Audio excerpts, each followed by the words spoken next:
Hello, hello, and welcome back to Final Fantasy XIV Shadowbringers, Patch 5.1, Vows of Virtue, Deeds of Cruelty. I'm pretty sure that's correct. Anyway, don't mind the thunder you're probably going to hear in the background because it's storming outside. It's the end of October, it's time to be spooky anyway. So, I have to work today, and there's a lot to do. So let's just get into it. Ala's excited. He's ready to see his boyfriend. So let's go. Let's do this. Turn this on before I forget.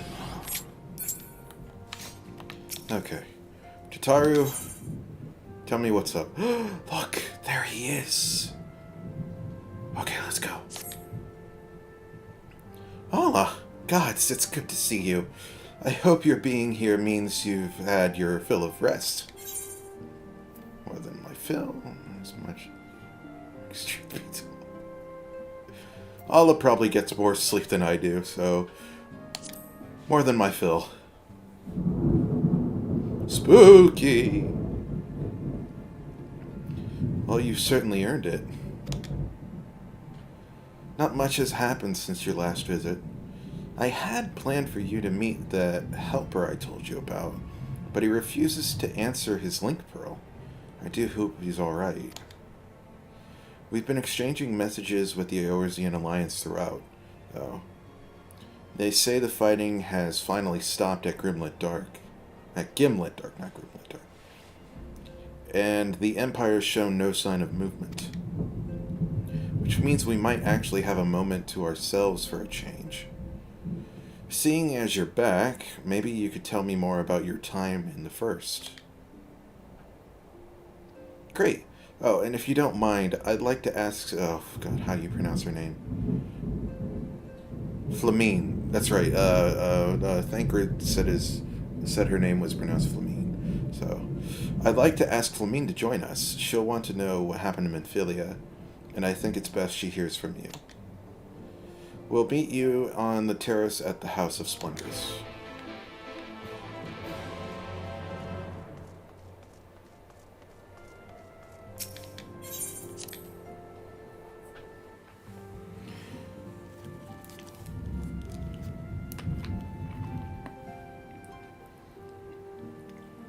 Maybe I should post this on YouTube on Halloween. The thunder's adding so much spook factor. The spook meter's off the charts. Hi-ho, Sleipnir.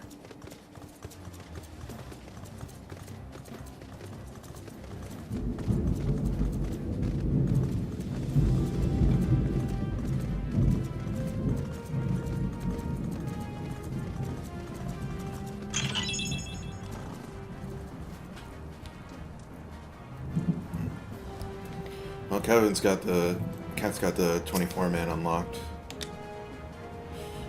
I'll have to do that later. This is literally the first thing I'm doing. Is I haven't checked out any of the new gear or anything, I'm just doing this. Ala, my, it's been too long. Jataru did mention that I would be joining you, did she not?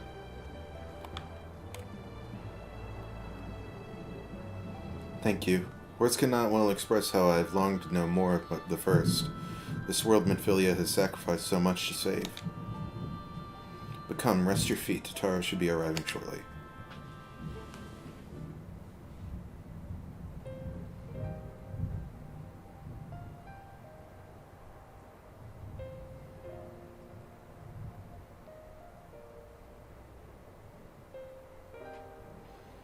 And so Minfilia chose to pass on her gifts to the next oracle. This girl who Thancred named Irene. To have such a burden pressed upon her as a child, only to embrace it when given the choice. In that respect, they are quite alike. It would seem her legacy is indeed in capable hands. Ala, might I ask a favor of you next you return to the First? To tell Reen what I cannot. Tell her thank you.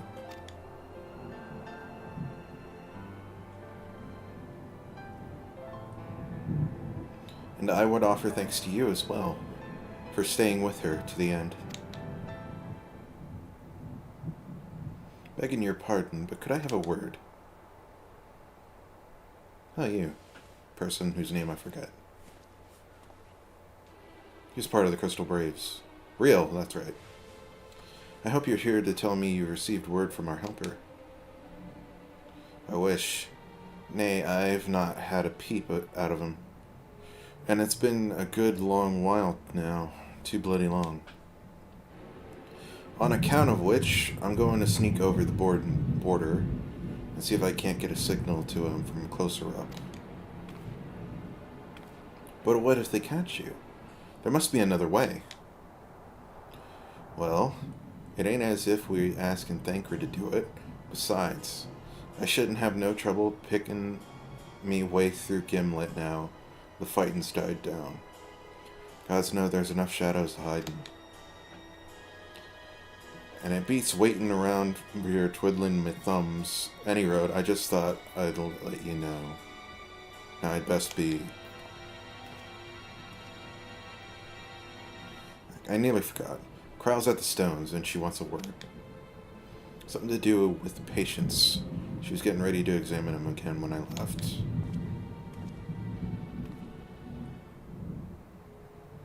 Anytime they have like a weird dialect in their subtext, it's hard to let you know. Now I'd best be... I nearly forgot. Crow's at the stones, and she wants a word.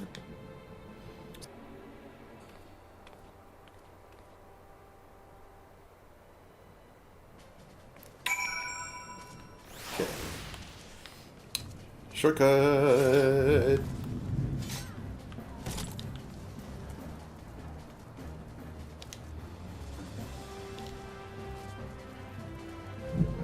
Go faster! Spooky!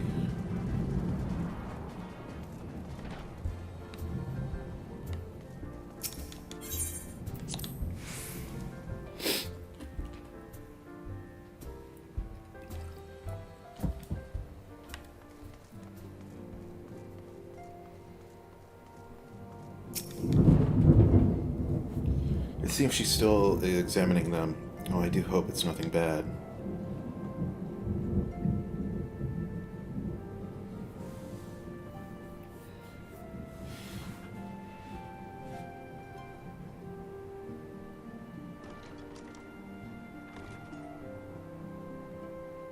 You're here.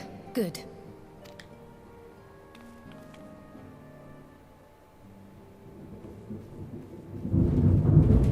So, how are they?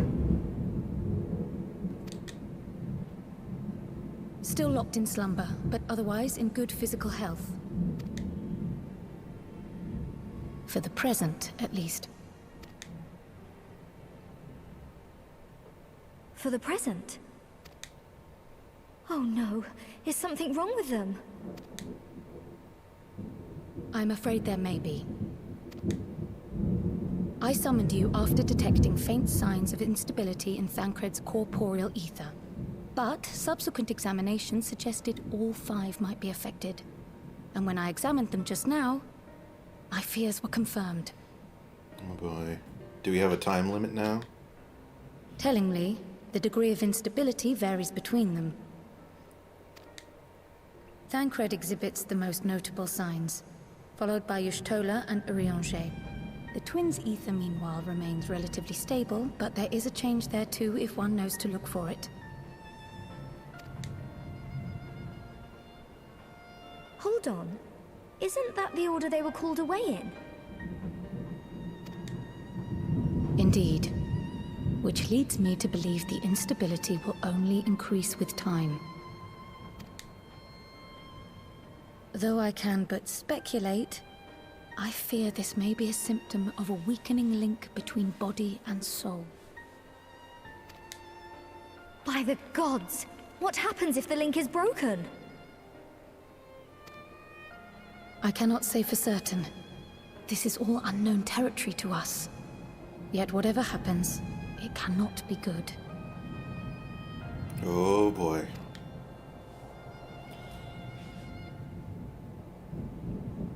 Mercifully, the instability is still only slight.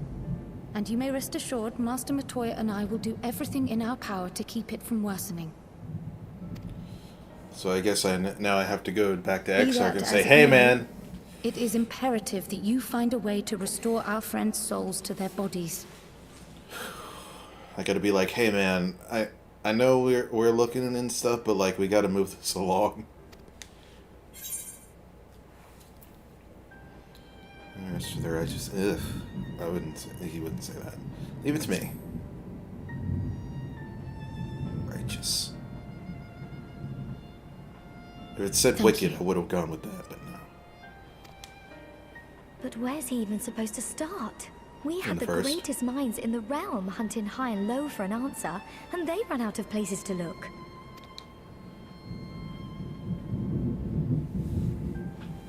You stated in your report that the Exarch had originally intended to reverse the summoning process by means of his own death, correct?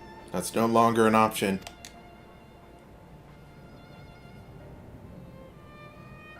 Raha always was a reckless young fool, ready to die for the first righteous cause that came along. His plan might well have worked, but I for one am glad he never had the opportunity to see it through. Even if it does mean our friends must remain stranded a while longer.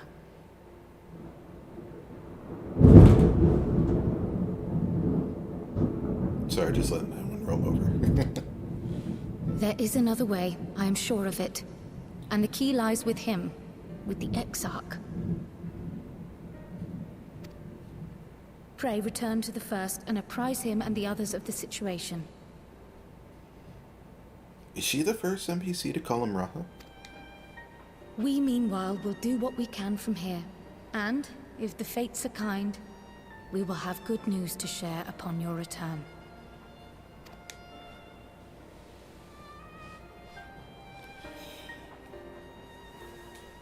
Ala's like, oh no, I have to go see my boyfriend. Alright, speak with Crystal Exarch in the oculary. In the ocular. I suppose the fastest way to do that would be like... I wanted to do it the long way, but I guess we should just go to the Casteria. I want to walk through the portal.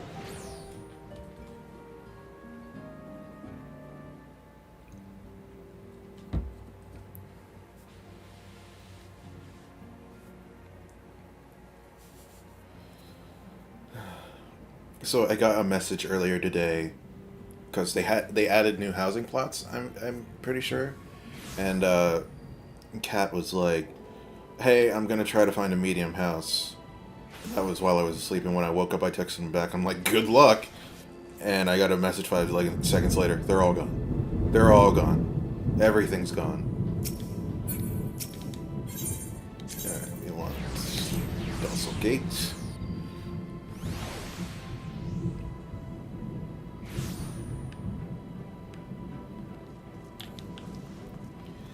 Exarch! I'm coming!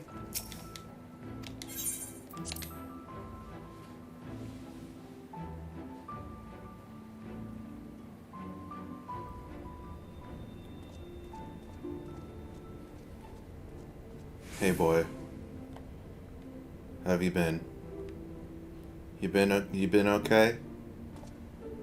Not trying to sacrifice yourself to, do stuff? That's good. That's good. Let me just do one of these. And then, we'll get in here. And we'll do one of these. Okay. And, one of these. There we go. And that is how you take care of your Exarch. Okay. Ala, you are returned. Dramatic. I hope your time in the source was suitably restful. But of course it wasn't going. The corporeal ether shows signs of instability. That God's possibility never even occurred to me. If you have returned in the hope that my research has yielded a solution, I fear you will be sorely disappointed. 'Tis but a mercy we have the likes of Mistress Kryl and Master Matoya to keep our friends' bodies safe while we wrestle with this problem. But they cannot forestall the separation of body and soul indefinitely. Come, the others must be told. Avengers! Are we calling everybody in? We having a powwow? All the warriors?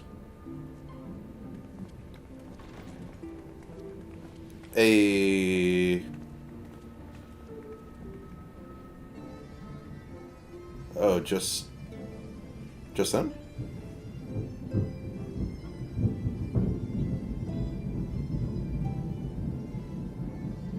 Where's Ariane and Thancred and Reen?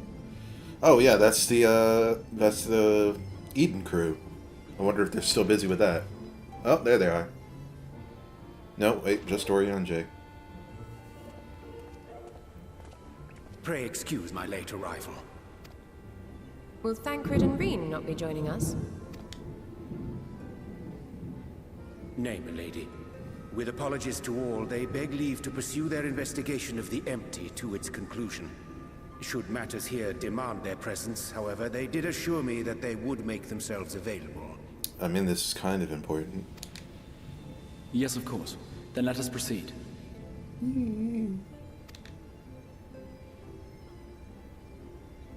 I think it best that you begin by providing a summary of Mistress Kryl's findings. I will gesture and my mouth will move, and they will understand what I am trying to say. Gesture, mouth movement, pan the camera upward, and they will all understand. It's crystal clear, how would you not know? I suppose it was only to be expected that some change would occur.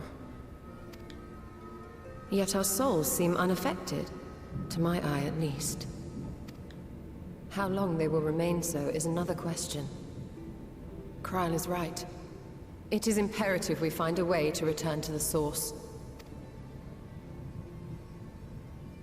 Perhaps an explanation of the method by which I brought you here will yield some inspiration. Ere I begin, it must be noted that I am by no means a gifted mage. In order to employ powerful magics, I must rely upon the Crystal Tower and its boundless reservoirs of energy. The magic that summoned you was no exception. 'Tis a singular spell, adapted through painstaking effort from the technique that transported me to the first. To use an analogy, it works by cutting a hole in the fabric of reality. A hole tailored to the object of summoning, through which it and it alone may pass unscathed. Though I succeeded in creating said hole, I failed to latch onto my intended target. Instead of you, the spell found those close to you, and ended up summoning them in their incomplete state.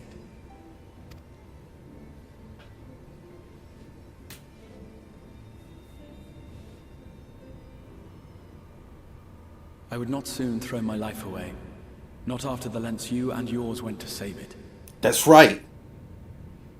Graha matters! Damn it. And so long as I breathe, I will spare no effort to see you safely home. But should all else fail, and your lives be at stake, there remains one sure method. No. No. No. No. Fucking tell him, Alizé. Ow!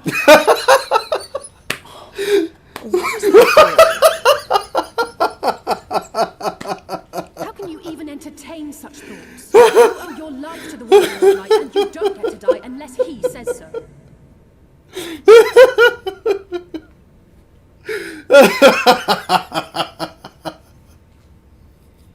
God damn it, Alizé, I love you. You fucking tell him. This cat boy ain't going nowhere. Your followers await your divine judgment. Oh my god. Holy shit. Oh, that was... Oh. Yes. What did you just... Alisaie's ready to fucking fight. If the two of you have finished, perhaps we could return to our discussion? Oh, man. Rather than dwelling upon the multiple failed attempts at transference, I think it would behoove us to focus on the solitary success.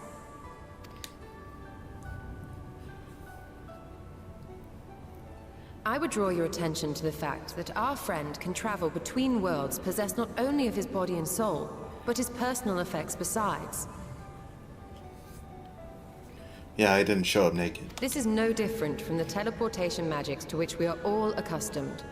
Magics that allow for the transportation of those inanimate objects one considers to be an extension of oneself. Are you suggesting that simply by considering us his possessions, he could carry our souls back to the source upon his person? You all belong to me now. I'm adopting all of you. Well, it would be nice if things were that simple for a change. But vague notions of ownership seem a rather tenuous thing to stake our lives on. So much as a moment of doubt on his part, and we'd be left floating in the rift. Milady hath the right of it. The requisite fixity of belief would be too much to ask, even of our friend. Yet, were we to immure our souls within an object in his possession, mayhap then our safe passage could be assured. Good gods. Do I have to turn you all into, like, Horcruxes or something? White Auracite would, I believe, serve as a suitable vessel for this purpose. Bring that MacGuffin back. It was conceived to imprison the massy soul of an Ascian, and should house one of ours with relative ease. Alright, we're back. And getting logged in here.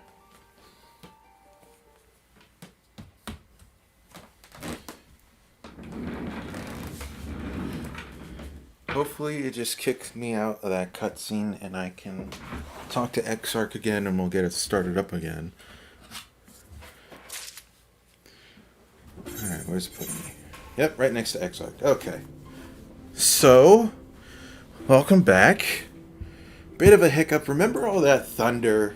Yeah, one of those turned off the power and it kicked me out. So, I've waited for the storm to pass.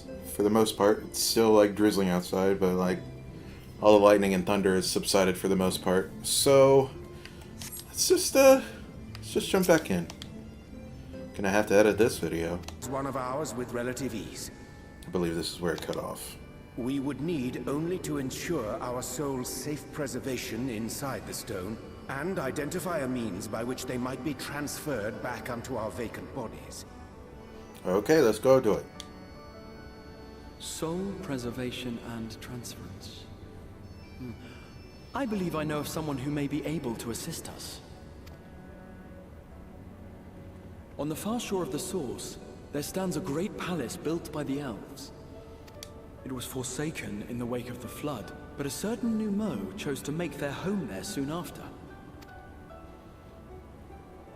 Though they have long lived as a recluse, they once occupied a place of honor in Verbert's royal court. And it is said that none in all of Norvrant is more knowledgeable than they on matters of the soul. Certainly doesn't look like an evil villain to me. Well, I've no objection to seeking a helping hand, but if they've gone to such lengths to hide themselves away from the world, what makes you think they'd be willing to lend us one? A worthy question. Years ago, I myself tried and failed to solicit their cooperation in the battle against the Sin Eaters. No sooner had I begun to make my plea than they unleashed a swarm of their familiars upon me. Oh boy. Unlike me, however, you have curried favor with the Fae Folk. By that merit alone, I am hopeful that they would grant you an audience. They may still be inclined to turn you away, of course, but if their knowledge might feasibly facilitate your return home, we have to try.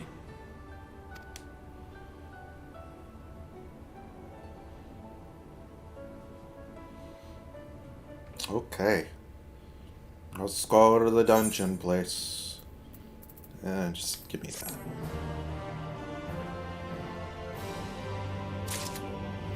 Nothing happened. We didn't have a break in the middle of the cutscene. Nothing happened. It's all good. Let's talk to people. A mage of surpassing skill living a life of seclusion. Now where have I heard that before? One can only hope they are more perceptive in unsolicited visitations. 'Tis said the kingdom of Orbit was once home to the realm's greatest knights and magics both. To command a place at the royal court, the Nemo whom we seek must need have been a mage among mages.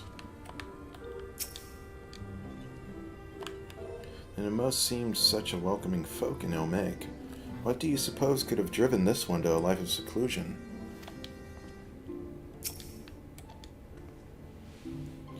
I'm sick and tired of the Exarch's attempts of selfless sacrifice. If he suggests dying one more time, I swear I'm going to grant his wish. Alright. The Grand Cosmos, that is, the palace we seek, stands upon the opposite shore of the source. I will arrange for a boat to carry us there. Whilst thou journeyest thither, I think it best that I devote mine energies to the creation of white orosite. By thy leave, of course. The process requireth no small amount of time, and should the Nemo consent to lend us their aid, we will have need of suitable vessel ere long. Agreed. Then I would ask the rest of you to meet me in Sullen, and do be prepared for a warm reception. Let's get in there. What item level is this gear going to be? Oh, you're just going to chill here and do it here? Pray join the others in Sullen. I shall turn my thoughts to the Orosite, and apprise Thancred and Marine of our progress. Okie dokie. Let's take a look and see where exactly it is. Grand Adventure. Let's get going.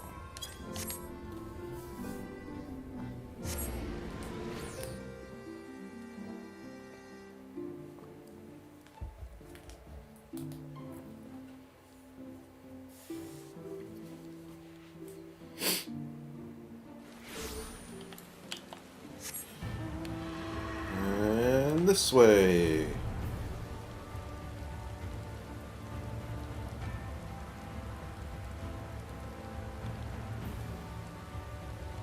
So on the far shore of the source.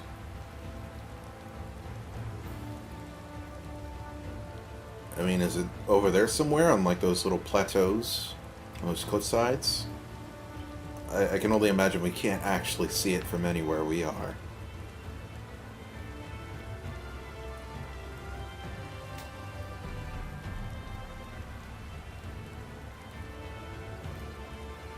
Tell you what, it's a good thing I looked at the map while I was adventuring around and getting stuff and doing quests, that I saw this, the name of this lake.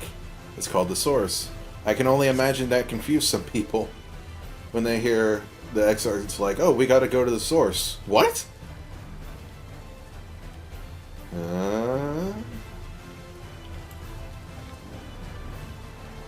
Where?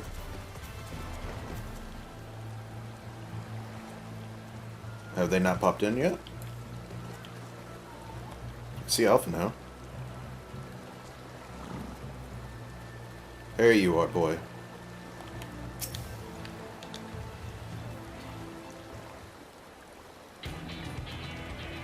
This music again. As I told you before, I had scarcely set foot on the palace grounds when I was set upon by our host's familiars, and I expect our reception today to be no different. Which is why I propose we march through the main gate, weapons drawn. I'm sorry, but are we not here to petition for assistance?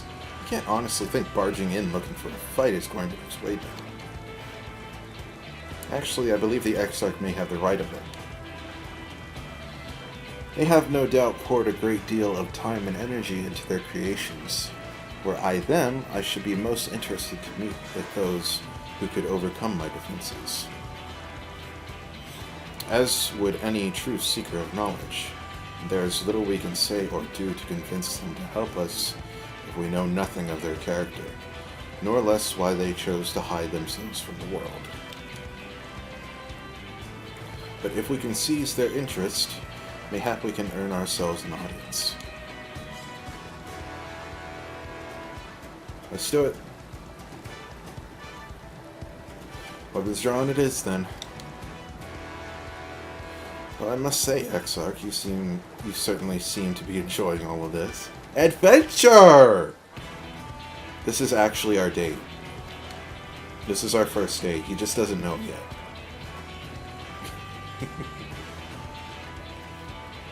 Do I? Well, I will not deny that I enjoy the thought of fighting alongside you all, rather than pacing about inside the Crystal Tower. We both seem to be in rather high spirits, if you ask me. Not that I'm surprised. Your moods invariably improve when Ala's around. What exactly are you implying? He averted a calamity, and light which seemed destined to consume him has been extinguished. 'Tis only natural we are pleased to see him. Yes, well, if you will have plenty of time to celebrate his good health after we finish it. Of course. Well, let's proceed to the palace. Alright. I'm pretty sure I know which team I'm going to take here. It should be Alizé and Exarch on DPS. I'll be tanking. And Alphino will be healer. Enter the Grand Cosmos. My strength is yours. Very well. Here we go. Let's do it. Get right in there.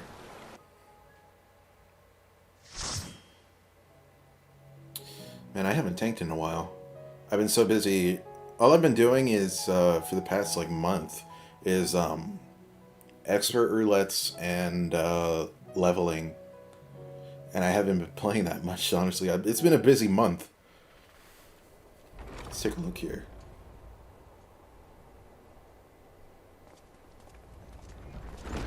No music? Oh yeah, they don't look evil at all. Dude, what the fuck?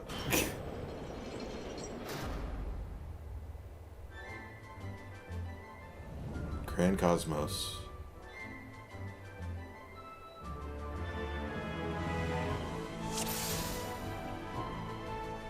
Alrighty.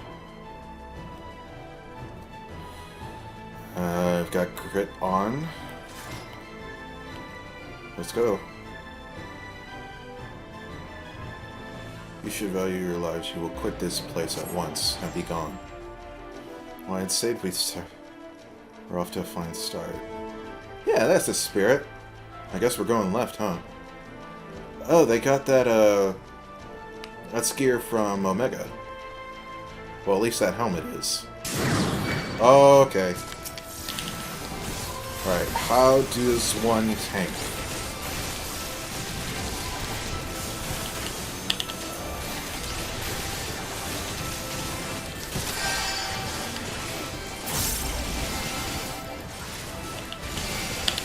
Frey, I need your assistance.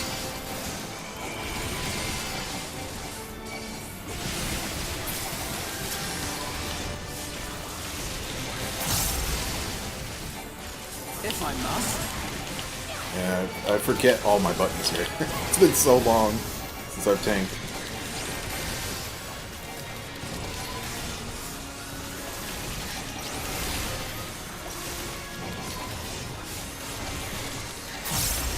To remember that damage will be a little bit low with them.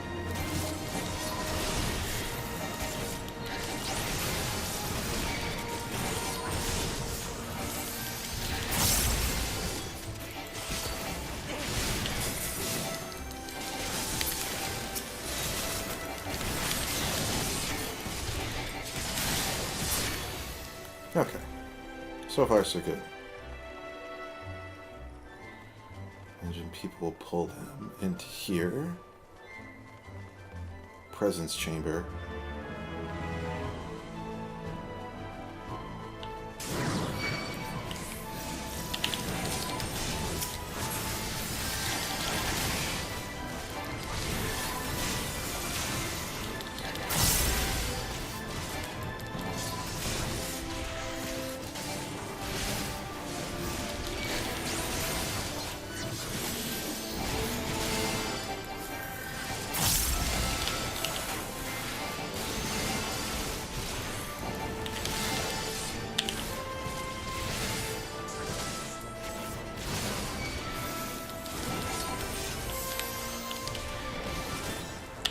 So he can be stunned. I'll have to remember that.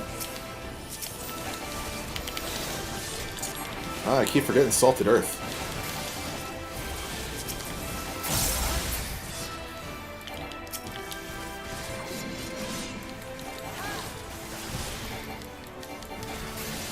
I forgot they added new vocal tracks for characters. I'm hearing some noises that Ala doesn't usually make. Brooms.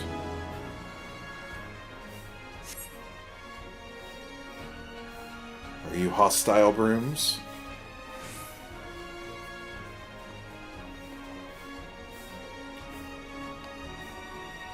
The Cross of Blades. Oh. That is not what I expected you lot to turn into.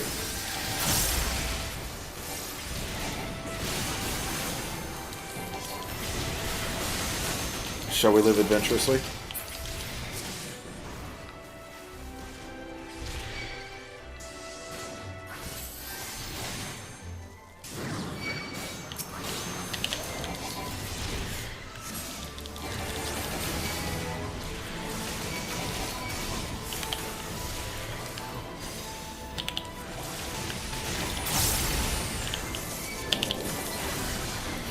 Alright.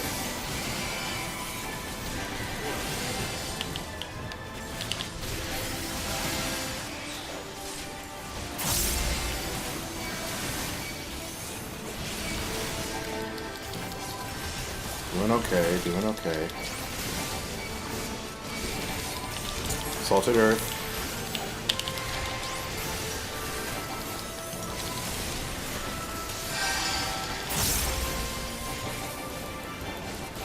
Oh man, they're one of those ones that are just gonna chase some motherfucker down.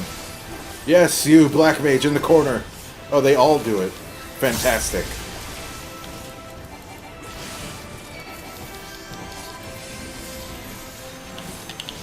If I must. I don't think any of these guys do manage damage. Wow, you guys have barely taken any damage at all. Leave the healing to me.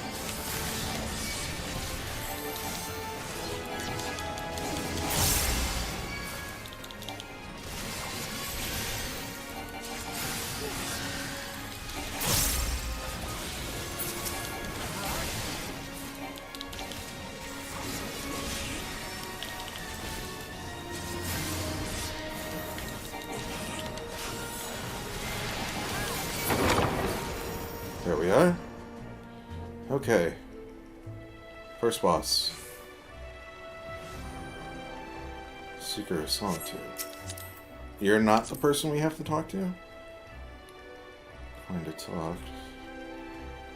Oh man, what mechanic are these brooms gonna have? Well. Here we go.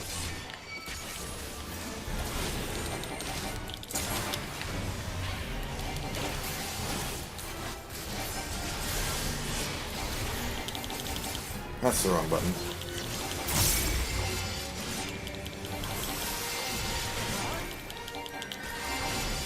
Mortal Moment.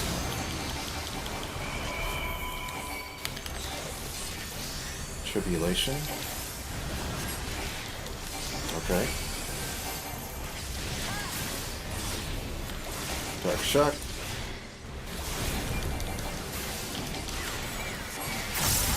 Oh, oh, oh, whoa, whoa, whoa, whoa, whoa, whoa. Okay. Okay.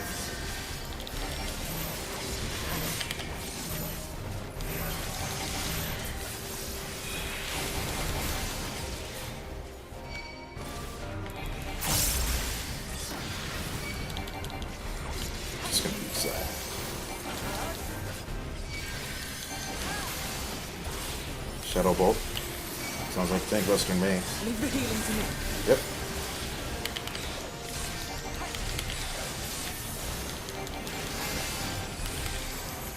Is this just room wide? I think it is. Yeah, okay. Alright, let's take a better look at this. Alright, so he puts gunk down on the ground. And then the brooms are like, holy shit! I gotta get rid of that shit. Oh my god. Alvino. Help.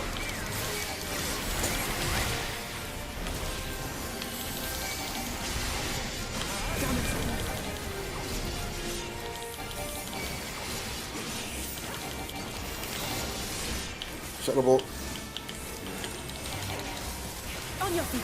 Ah, damn it. Alright. Okay. Let's try this again.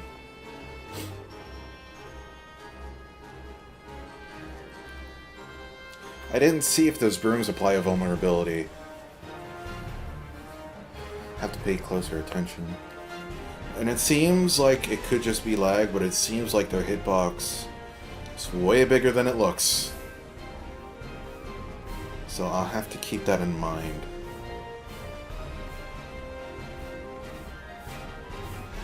But I'm fairly certain they just travel in a straight line. So maybe what's best to do is stay close to one that's about to clean up some gunk that's close to the wall. And once it cleans it up and passes by, you can just take that spot. So we shall see.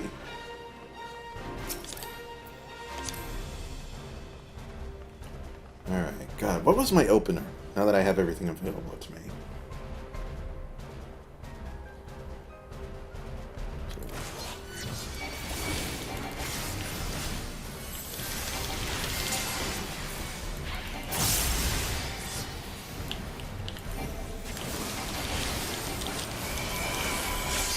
Let's give them a show.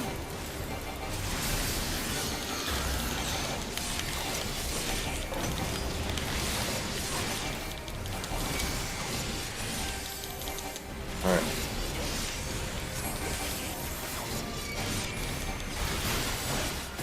I'm gonna try to...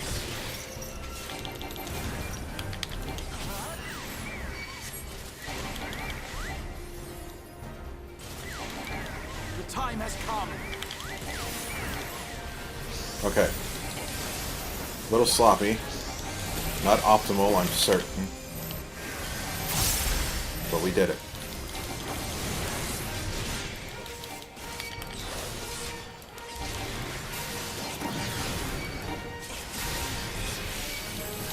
The time has come. Leave the healing to me.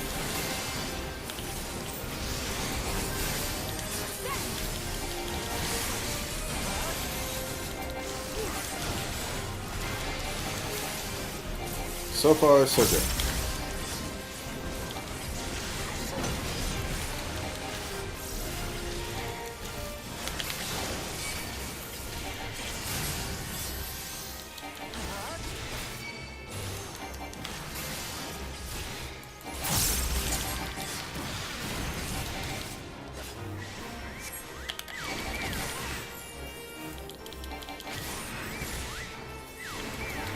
Okay, If I must. I think we're good.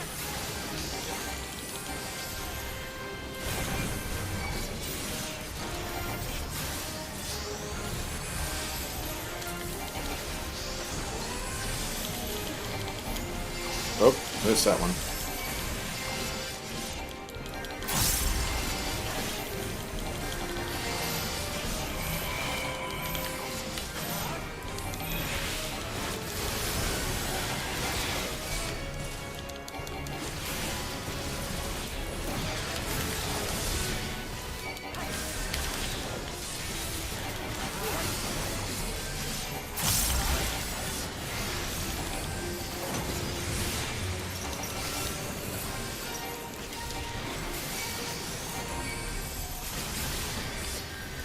One more of these, huh?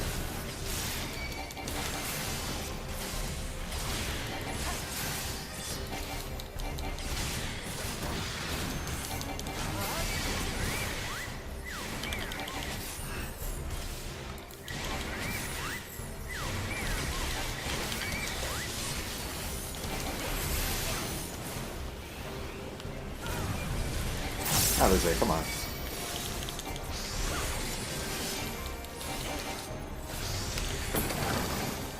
Okay. Alright. Lord Belt of Fending. I doubt they will be quite so affable in this meet. Let's be curious. Alright. 445. Okay. What do I have on right now? I think I have better than that. Yeah, okay. It's called the Ward Gear, okay. Should we press on health wash? Ain't this fancy?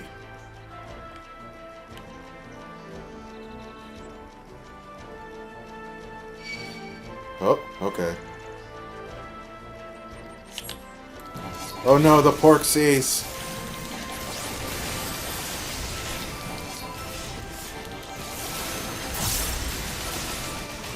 I'm just gonna...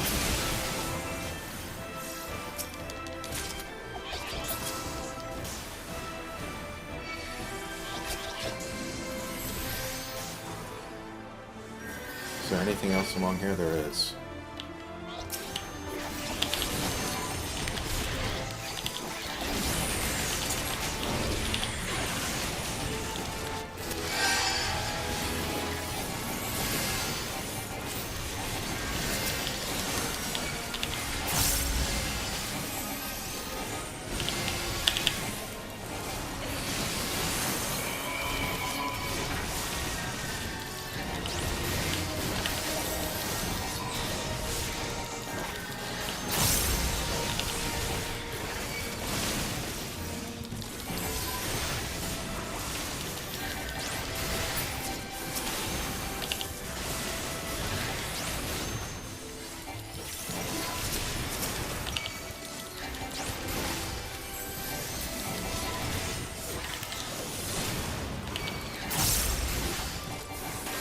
Well, I think.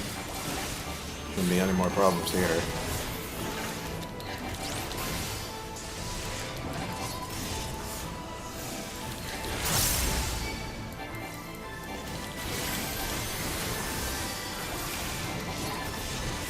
Sure, a bit tanky.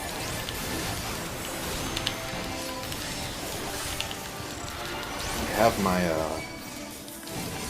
my deep shadow weapon.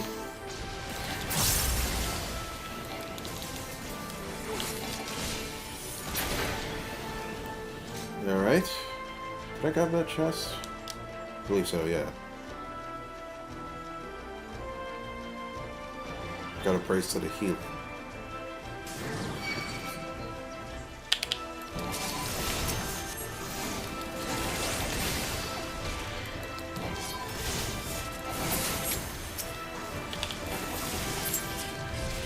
Oh, pressing all the wrong buttons here. Oh, chest. Healing.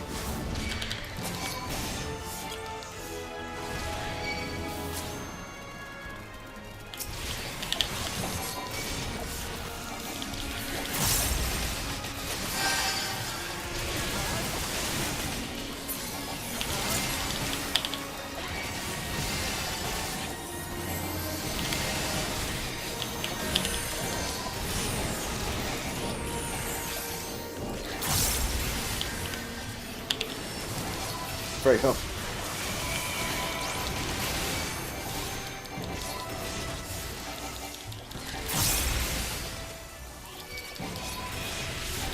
Do all the mobs in this place, like, target random party members? Yeah, it looks like it.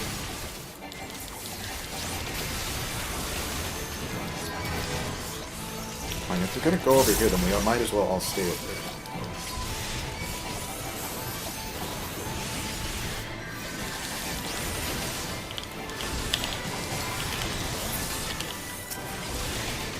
That was the wrong way.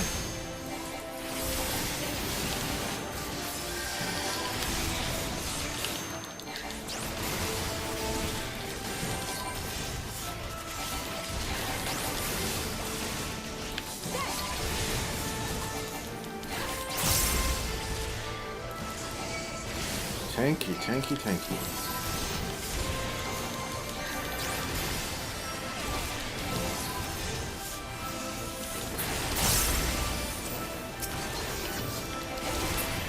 Oh, I didn't mean to use blood weapon there.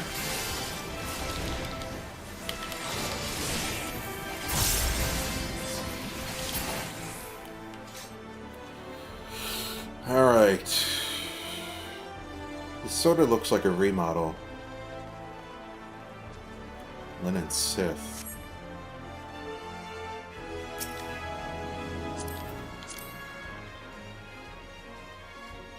I fought a boss in Code Vein that looked like this.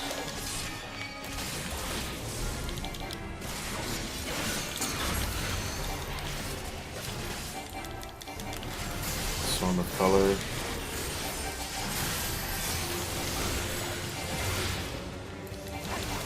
Yeah, I guess that was a tank boss. Ode to Lost Love.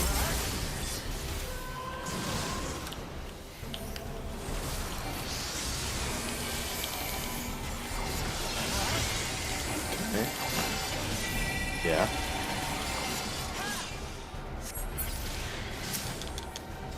Okay. Oh no!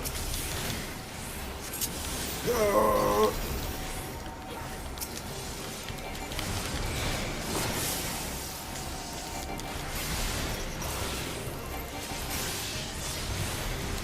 I'm glad the NPCs told me how to do that. I wouldn't figure that out unless someone else knew what to do.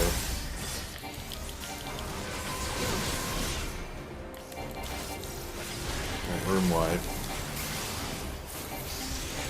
Ode to Far Winds. Exarch, no! I wasn't gonna take the chance. If I must.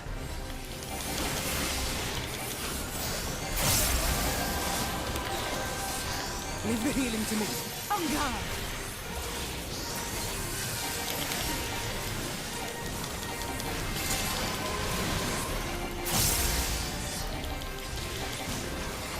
Direct seating. Okay.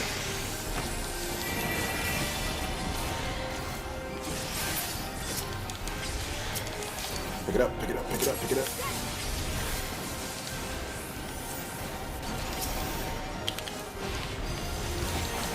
Okay, I figured that pushed us. Amazing!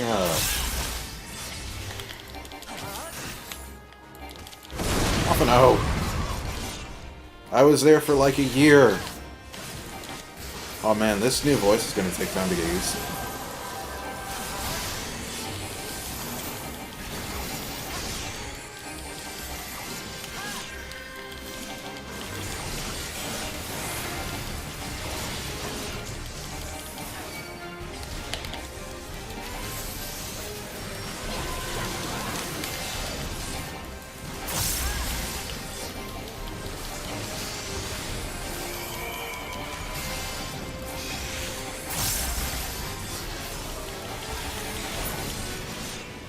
Well done. Thank you all for showing me how to do that. Work pelt of casting. Okay. Well, I have gear for my caster. Does it have a visor? I can't imagine it does. No, it doesn't. Alright. Woof, bark, dog, woof. Ruined! Oh no, the guard. Oh, oh, oh.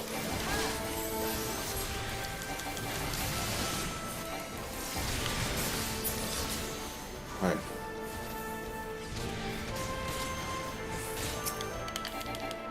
Get over here.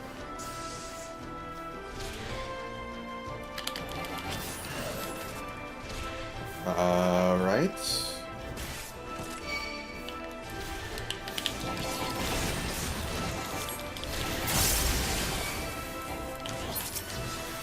What the hell? Are you serious? You went all the way over there?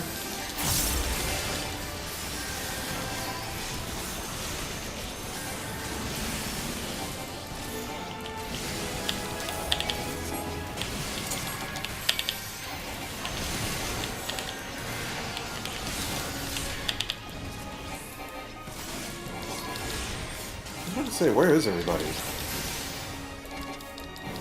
Exarch?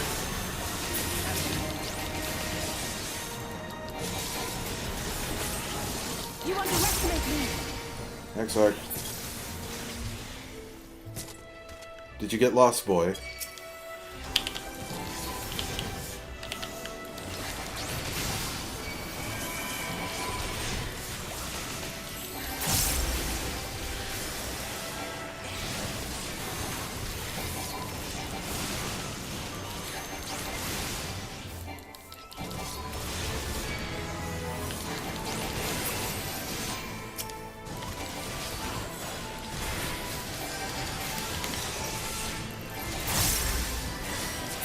You underestimate me!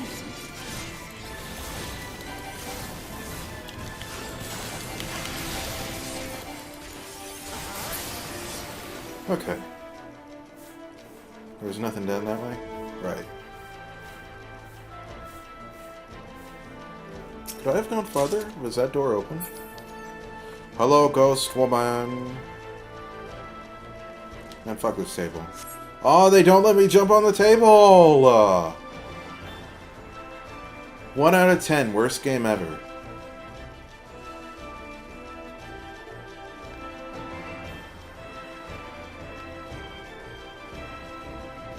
Jump out of the paintings, jump out of the paintings, jump out of the paintings. Yeah!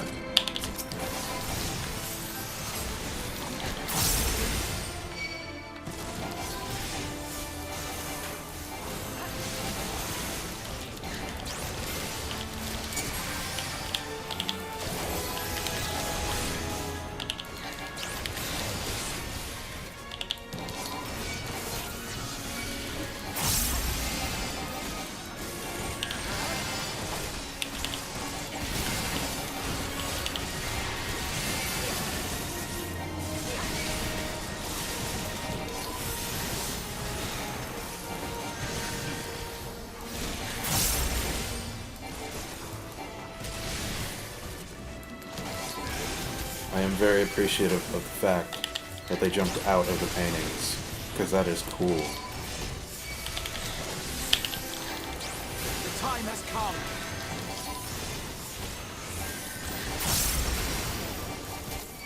What gear set are they wearing? It looks like white, dark shadow? Deep shadow. It looks like white deep shadow, kind of.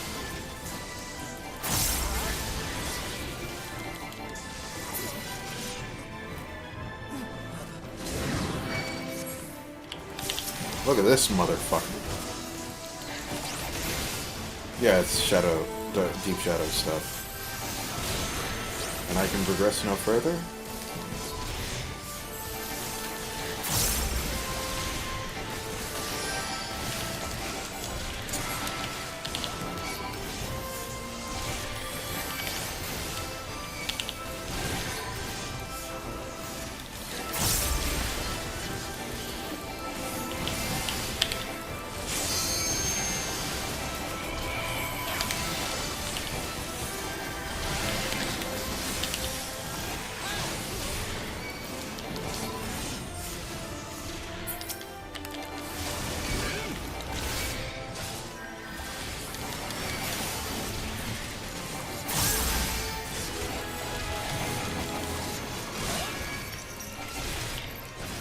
Fearless Valet.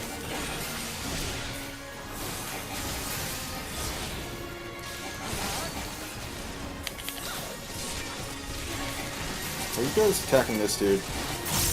You're attacking that dude.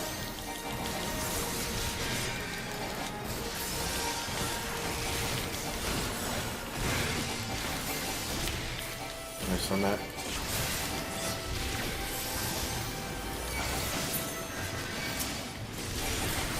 Oh, this has been quite a fight.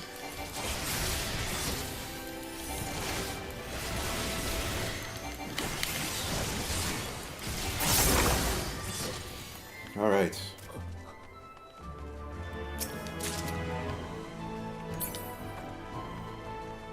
Exarch, come dance with me! Do I have any dances in here? Yeah, here we go. Yes. This is the content I pay my sub for. Dancing with the Exarch. Okay, enough of that. Oh. Gotta get a low angle like in the trailer.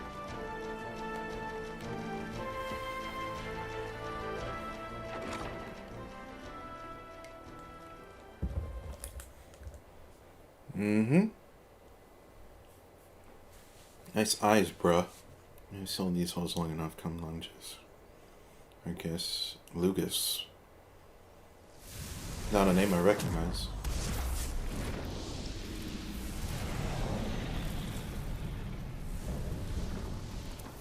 Insatiable Flame Lugus.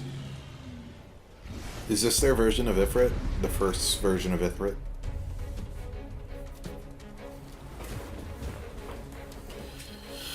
Alright.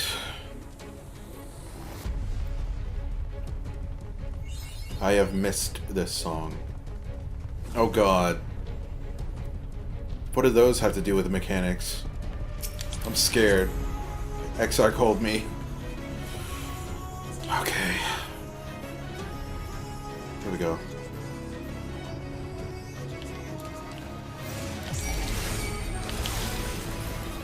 That's the wrong button.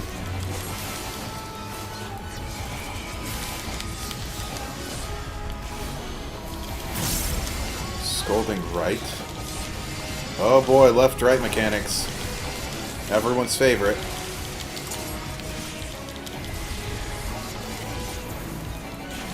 Worldly key. Hello.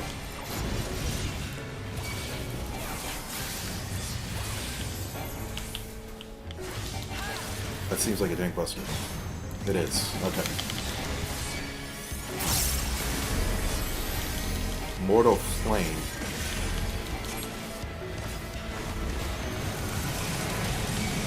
Okay.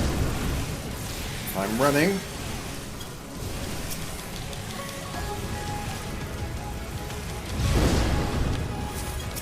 Okay. Okay. Okay.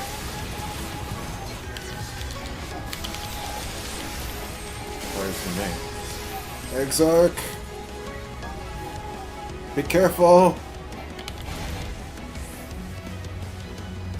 Okay.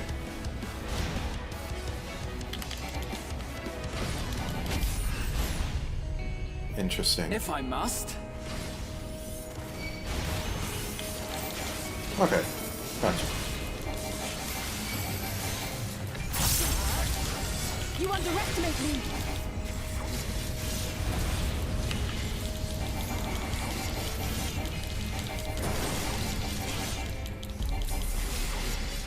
Culling Blade.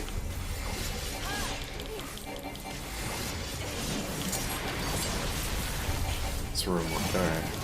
Okay. More things to set on fire. Exarch, be careful!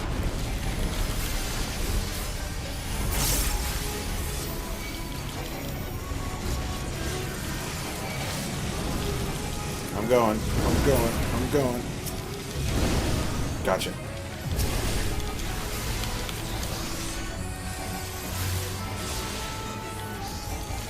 I've only seen one tank buster this fight.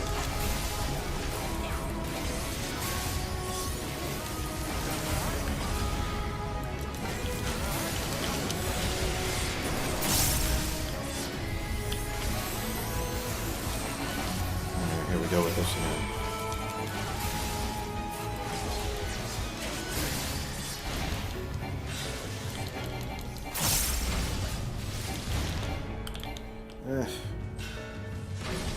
So hard to keep up with. No. Come back. Time has come.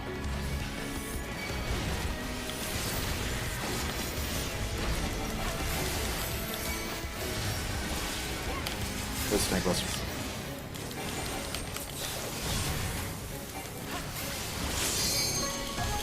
There'll be nothing left of you but a smoking crater.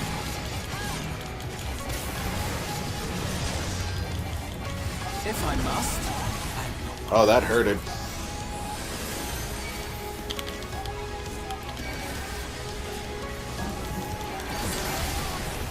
Exarch! I will not yield! Get him out! Beg to die. God damn it! Are you okay? God, that must have been something I did.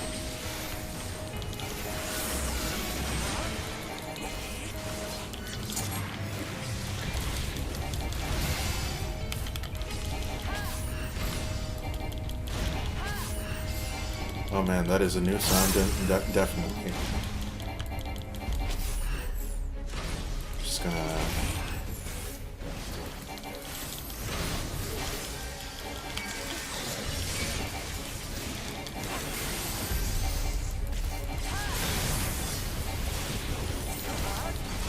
Come on. Okay. I must have stacked something with Exarch there. Interesting, boss.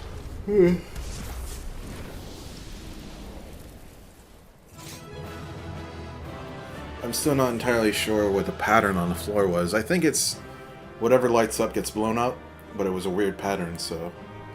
And then Y'Shala shows up.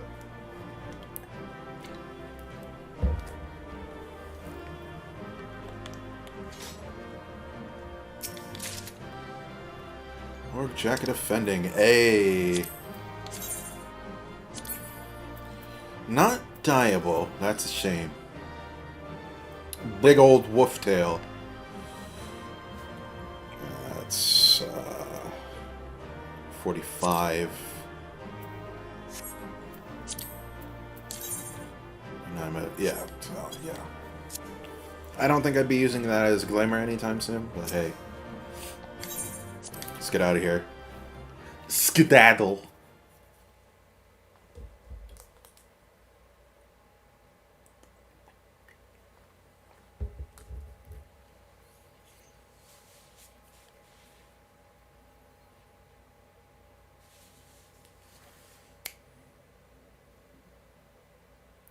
Load that cutscene. Oh, God. Taking your time, huh?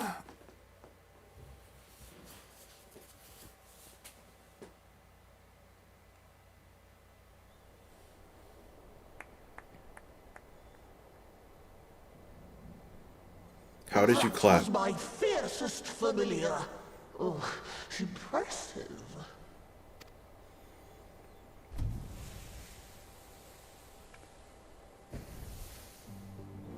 Mm-hmm. So it is just a normal pneumo.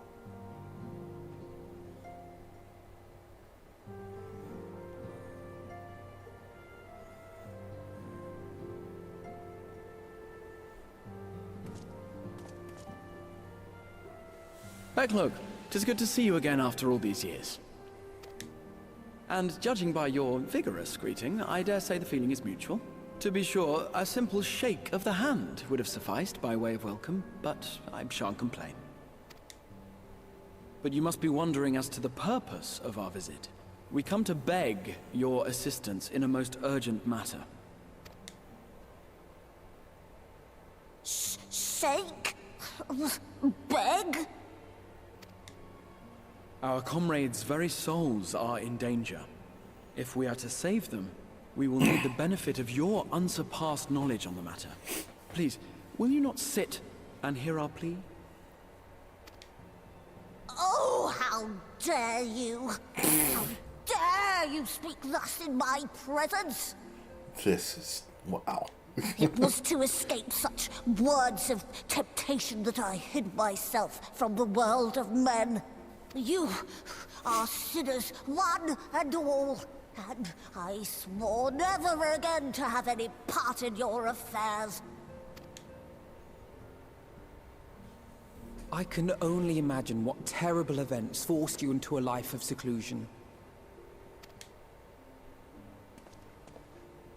But I know that the Numo are a good and noble folk. It is not in your nature to turn a blind eye to the plight of those around you. And in treating with us, I am certain whatever mistrust you feel for man will begin to heal.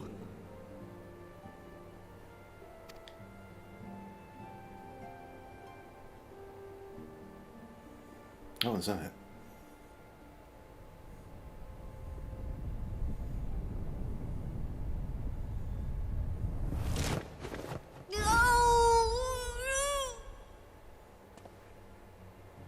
Alpha, no, you broke it. If you will not be satisfied, I suppose I could listen. After all, there's no harm in just... No, I mustn't. Not again. That damn court mage seemed to have the best of intentions too, and countless innocents died for my naivety. Oh, you know not what you ask of me. What horrors my knowledge has wrought. Actually, I'm pretty sure I've seen it. I've done all the role quests.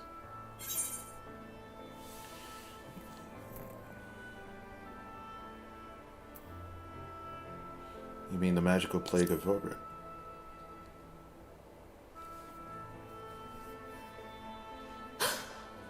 You know of the plague?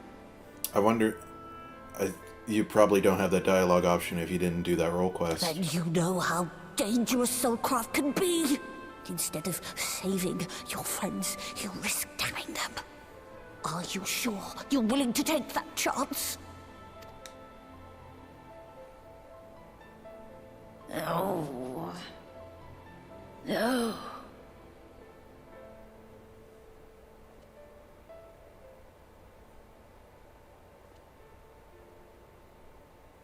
Oh, very well. I will hear your petition, but that is all. And I expect fitting payment for my troubles. Commensurate with your contribution to our cause. No more and no less, I promise you. With that settled, might I impose upon you to join us at the Crystarium? I'm afraid the nature of my friend's predicament calls for absolute secrecy. Oh boy. Well, that was fun. Wouldn't it be nice if they just zip-zop-zoop us back to the Crystarium? Ah, close enough.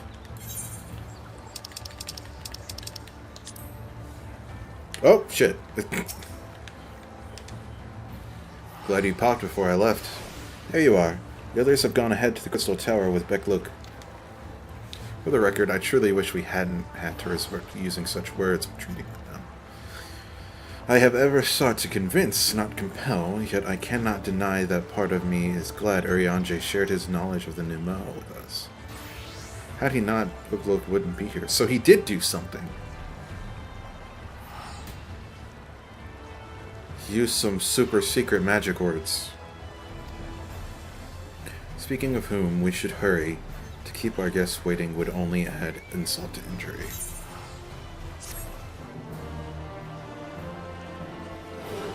Okay. You may now enter the Grand Cosmos with a party of NPC avatars. Make which use of this feature. Open the trust interface. Okay. It's good to know. Welcome, guest. We mustn't dally here any longer, Ala. If Beq Lugg is to hear the truth of our travails, then first, you of all people should be present. Now to the concern.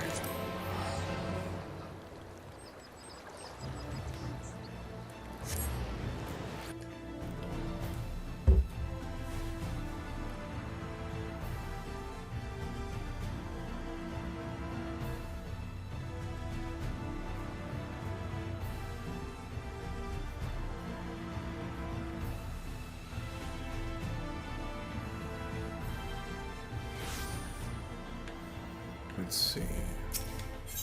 Still Soul Gate.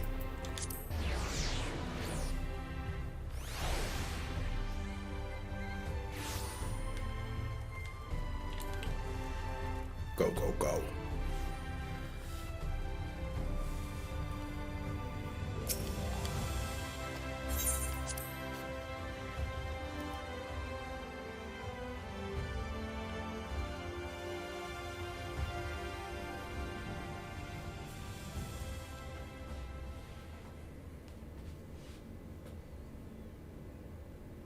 All parties accounted for? I'm gonna laugh if they're just like, I don't know how to do it. Damn. Went through that dungeon for nothing.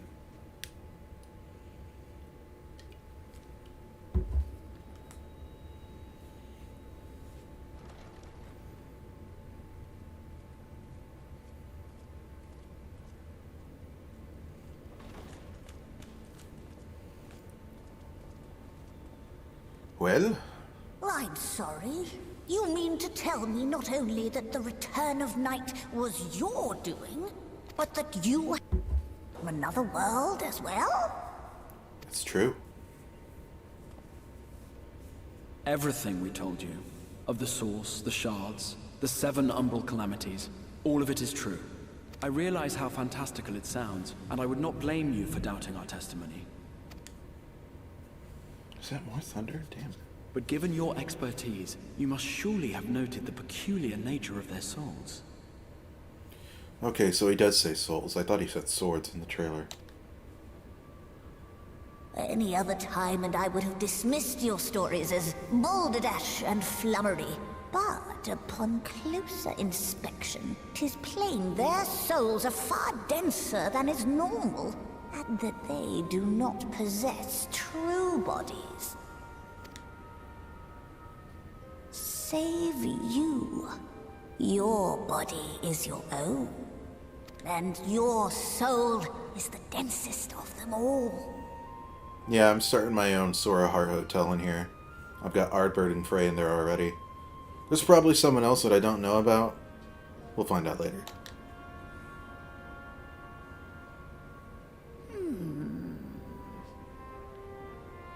As I said before, were it not for their heroism, the skies over Norvrant would still be awash with light, the realm yet at the mercy of Vorthri and the Sin Eaters.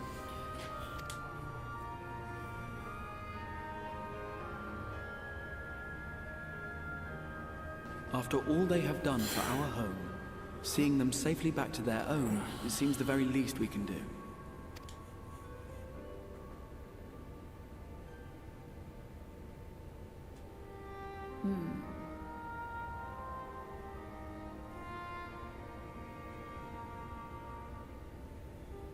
Your tale is intriguing. Yes, very intriguing indeed. Simply to hear it is fitting payment in itself. That was easy. As for your friends, I can but agree. Their valorous deeds on behalf of Norvrant are deserving of recognition, of their own fitting payment. You will help us then? I will. I would see my knowledge put to good use for a change. I do have one condition, however.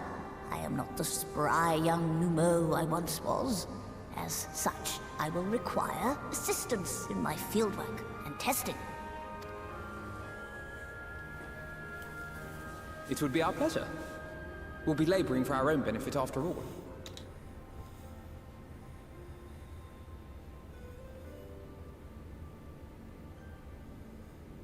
Yay! Now it seems like we don't have a definitive solution yet. Now what?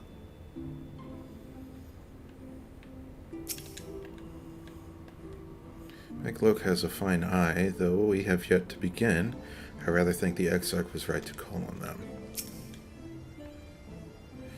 I sometimes forget we're not truly here in the first. It will be good to be whole again. Did you happen to notice the magic brooms strewn about the Grand Cosmos? Uncanny. Fortunately for us, Beq Lugg is of a mind to see you and your fellow Scions justly compensated for your efforts. Okay. Isn't that swell?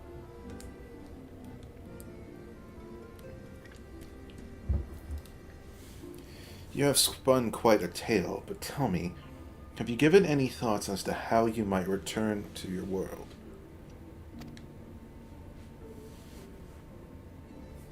We're going to use the MacGuffin.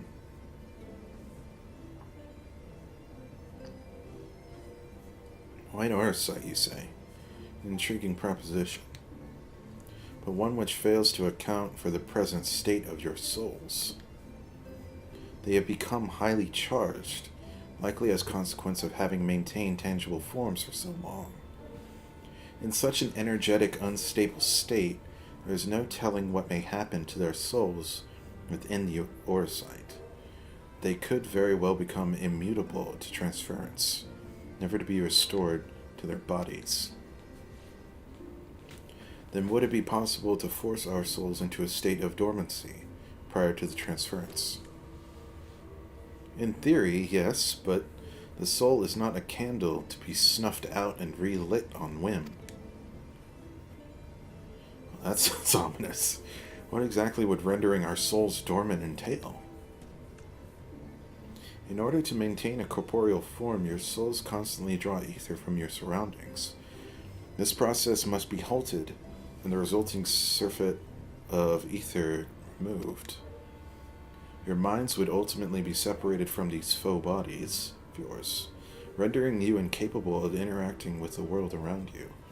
A cruel fate under normal circumstances, but one which would rectify upon your return home.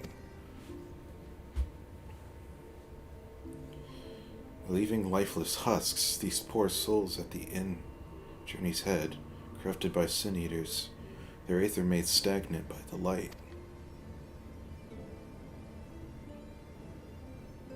Corrupted, stagnant?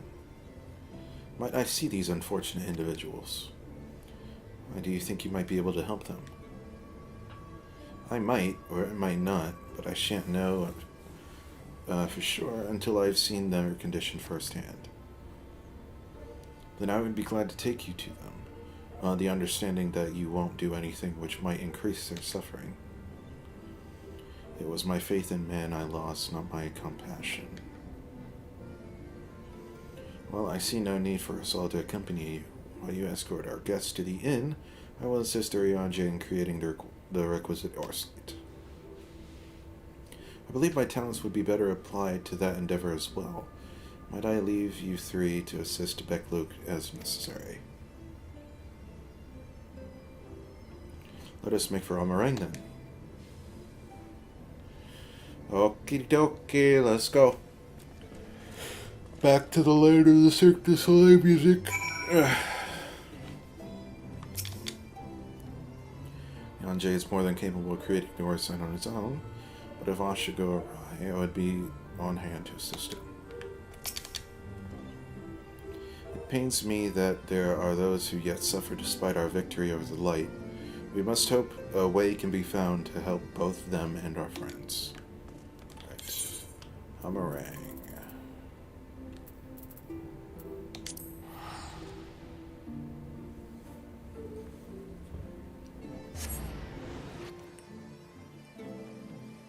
Gotta say, I didn't expect that we'd get to the Grand Cosmos so quickly.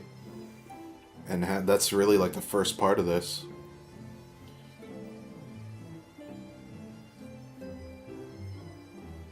I forgot we saw that kid in the trailer, so I should have known that we'd come back to Almarang.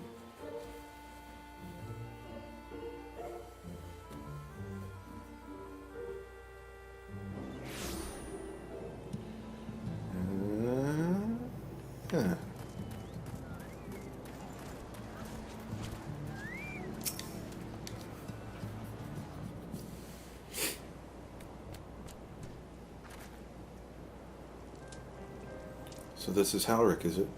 Yes, his aetheric balance leans perilously toward the light, toward stasis. What do you suppose will happen to him? Not too bright, are you, boy?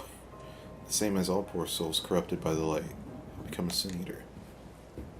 You don't know that. We've defeated the Wardens and banished the light from the night sky. Halric was completely unresponsive before, but now...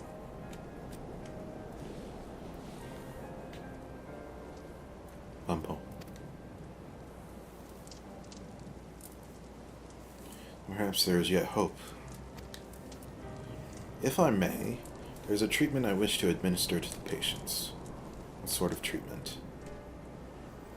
In the course of my studies of the soul, I once created a tonic which could temporarily stimulate the aether in one's body. After some refinement, came to be used by the Knights of Forward, then for far darker purposes. Lest it fall into the wrong hands, I swore never again to make it.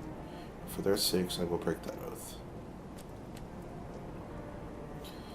It is not like to reverse the stagnation, mind you, but it should offer some measure of relief.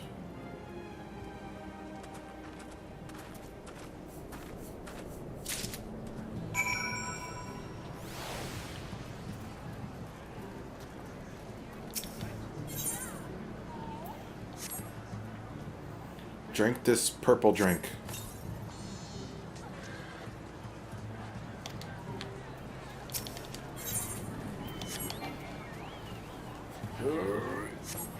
Blah. Had no effect on him. Ooh.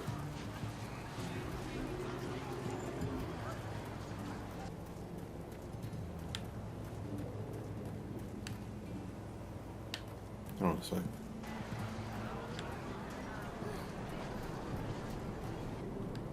That's weird. The audio for the large gathering of people just cut out and cuts in. I remember it being a little bit more seamless before.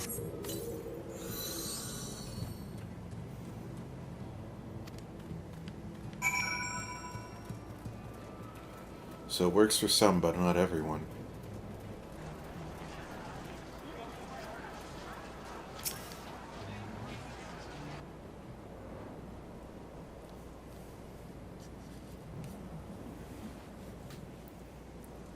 Now then, have you noted any change in the patients?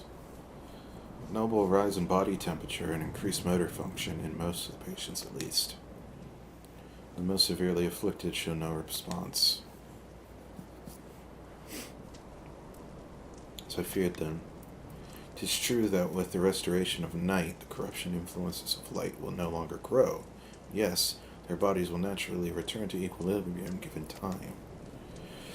But this holds true only for their corporeal ether. Their incorporeal ether, that of the soul, is not so easily mended.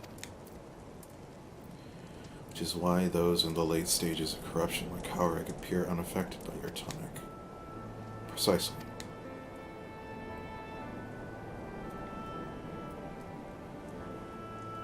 Boy's soul is far too gone, his mind held together by the faintest of threads. There is a chance he may one day recover, of course, but it could take years, decades even. Gods, he could wake to find himself an old man. Find a reward for his persistence, the opportunity to mourn the life he never had the chance to live. Now, there must be something we can do.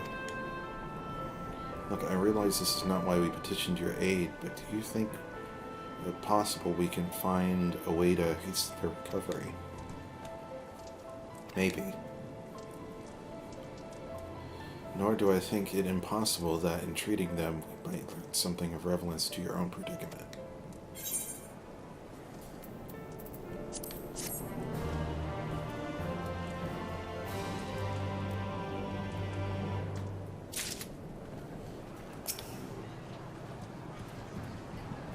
A bunch of question marks for the next one.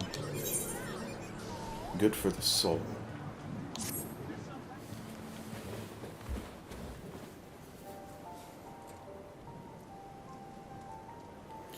I suspect the Crystal Exarch has told you of my past, that I was once a mage of the royal court of Forbert, and that soulcraft was my field of study.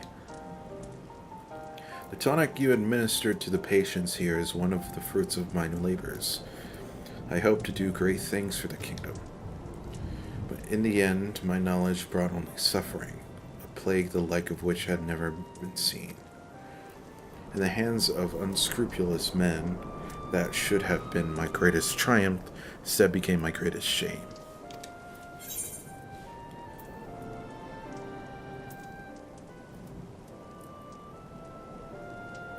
At least the warriors of light brought those responsible to justice. Aye, that they did. I shudder to think what might have happened had they not. But let us return to the task at hand. Finding a means by which we might revitalize these people's incorporeal ether. Do you think it can be done? Were the skies still ablaze with primordial light, I would call it an exercise in futility. But now we may have a chance. The method I have in mind will entail the conjuring of a familiar. They are able to amplify the energies poured into them, making them the perfect conduit for aether revitalizing magics we will ultimately employ. If you're about to launch into a lengthy explanation of metaphysics and reply and don't bother, I'd rather get on with doing whatever it is needs to be done, if it's all the same to you. Whatever regions must be procured or spells invoked, I'll do it.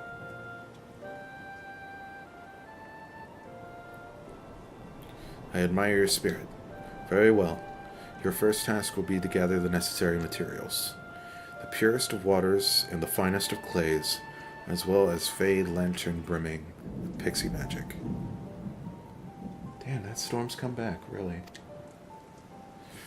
If you're convinced the resulting familiar could help the patients, fine. Alpha, no, the water and clay will be simple enough, but I think you know what we'll have to do to get the lantern. You don't mean. The pixies took quite a liking to us before. If we humor them with our company, I'm sure they'll be willing to help us. Fine. We'll pay a visit to Eulmore, though I never thought you would be the one to suggest going back there. I'm impressed you've been there at all, let alone befriended the Fey folk. Oh, while you're about it, seek out the pneumo of Plaini, whatever. They will be able to supply you with water suitable for our needs. Alright, let's get it over with, shall we?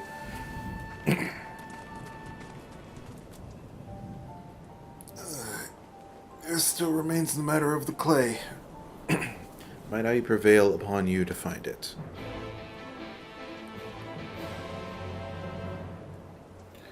Where would we find this clay?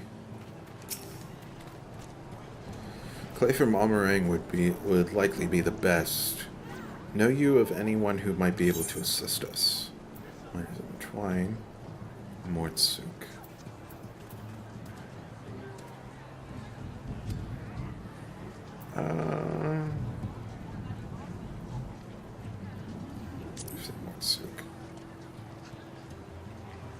Scavengers, you say? Well, they may know the lie of the land, but I dare say there are more interesting trinkets and baubles hiding in earth than the earth itself. Now, miners, on the other hand. It's that you know of miners in Twine. Perfect. Speak with them, and you should have no trouble procuring what we need. While you and the twins are occupied, I will see if there's aught else I can learn of the stagnation which afflicts the people here.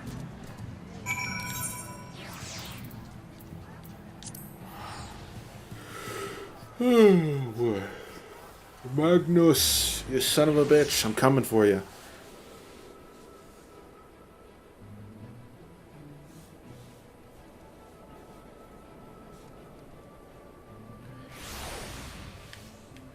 Where? Over here. Ah.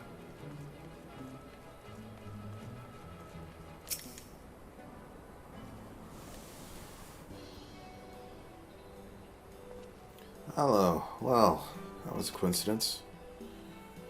You've come at a good time. We've just this moment finished repairing the Talos and trolley you took to the Nabatharang.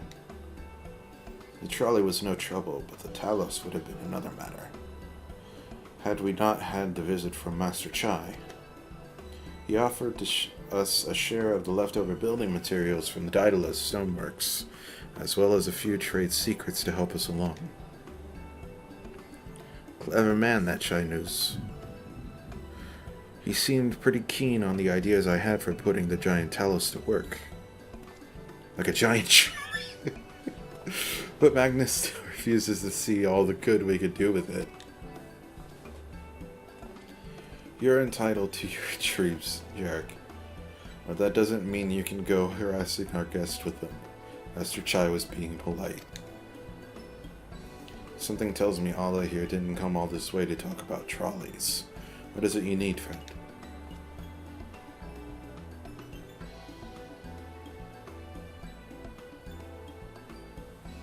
I see. This familiar requires clay from Amarang. I'll look no further. If anyone can find you some quality clay, it's us.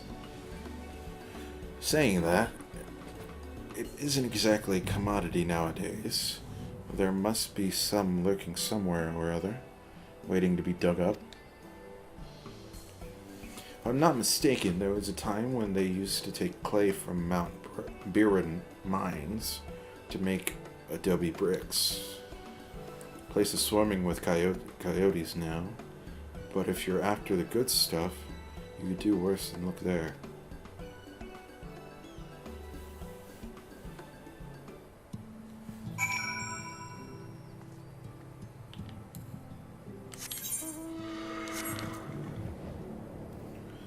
Let's go scope it up.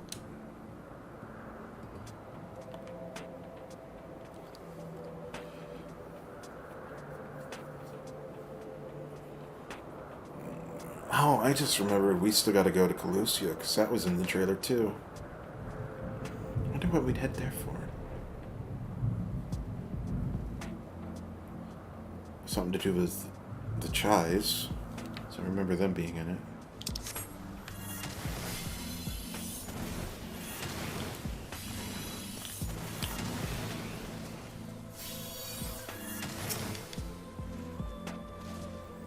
I wonder if something's going to attack me.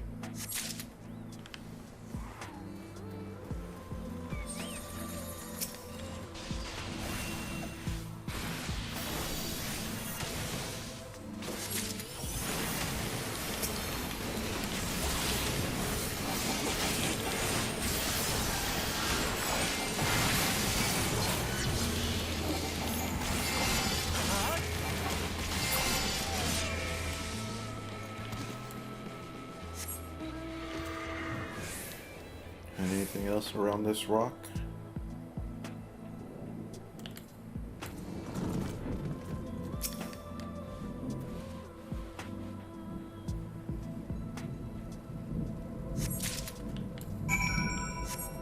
Very good.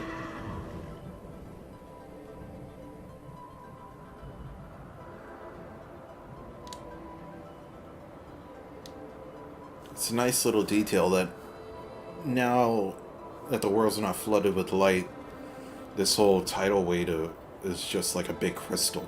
It's not glowing anymore. Where is this taking us? I'm back to the end. Oh, that's right. We were in Twine. Chine.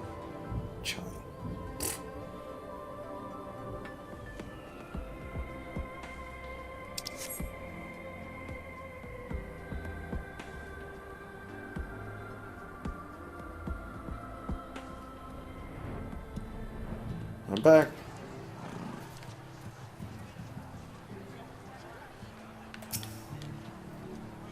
Twins have returned, and in one piece at that. I was convinced the pixies would turn at least one of them into a garden ornament, but no. You have the clay, I take it?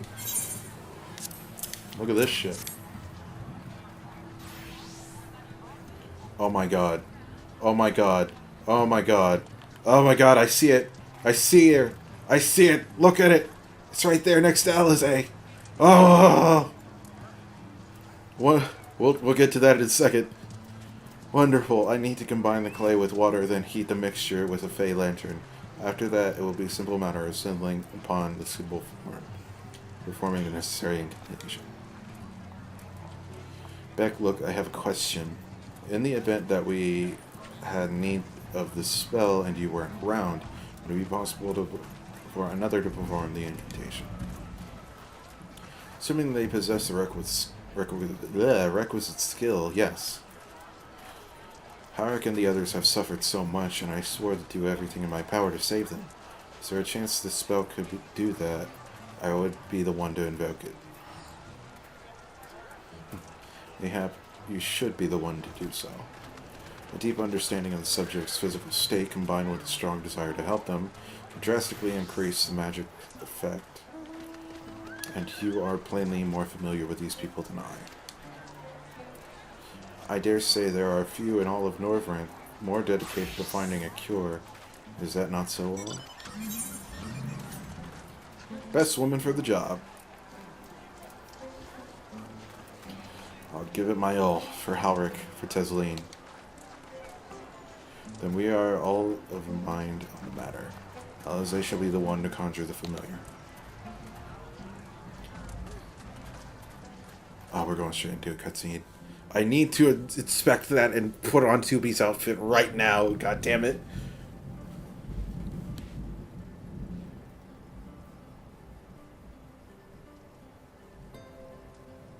Let us begin.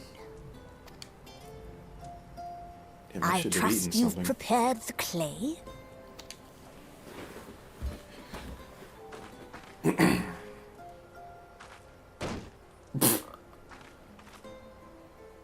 Very good. Now, I would have you sculpt for me a porksy. Alize, can you do that? Plump, with floppy ears and a short curly tail.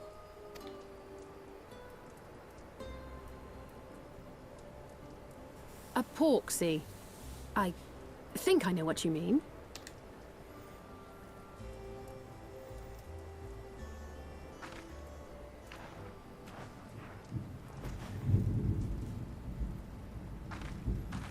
There we are. How's that? What? Okay. Doesn't look like the other porksies, but she tried her best, and that's all that matters. Oh my goodness. Alpha no. Alpha no.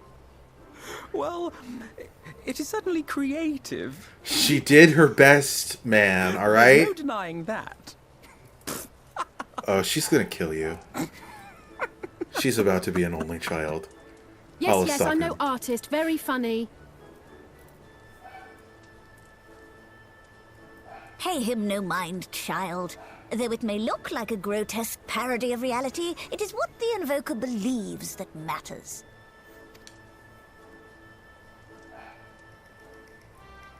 You're not helping. But I speak the truth. If successful, this incantation will turn imagination into reality. Which is why the only thing of import is what you believe this figure embodies. You must focus. Hold the porksy's image steady in your mind's eye.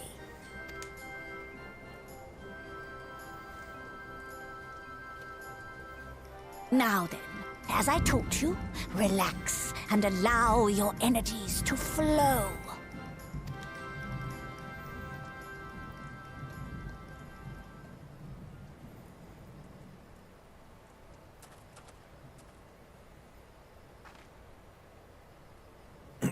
With flesh of clay I bid thee rise, on wings of dreams to touch the skies. What once was idle fantasy, I call forth to reality.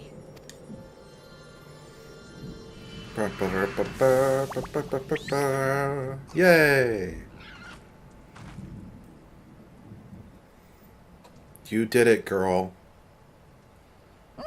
Not bad for a first attempt. Now, let us see what can be done for young Halric.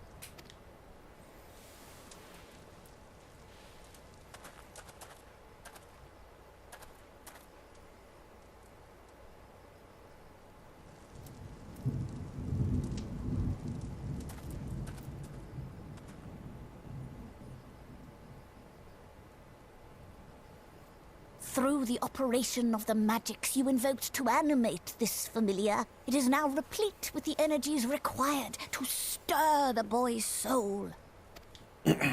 You need but give it a name, and it will do as your heart desires.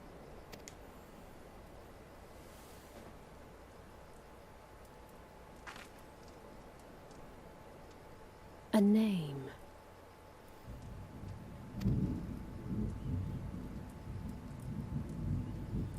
All right, I've decided.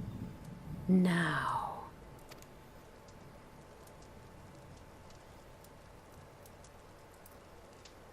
Go, Angelo! Angelo?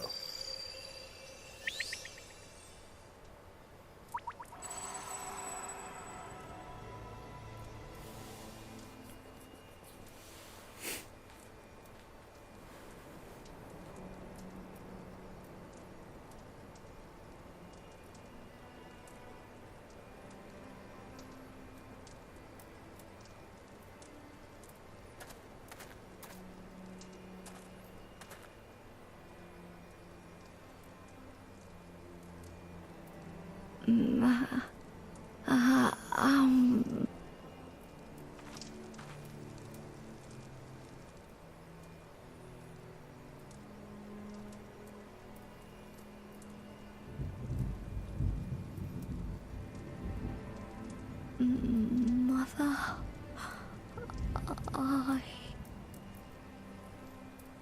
Oh, Alric.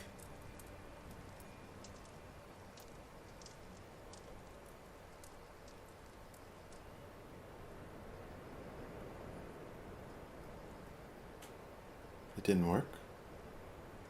What happened?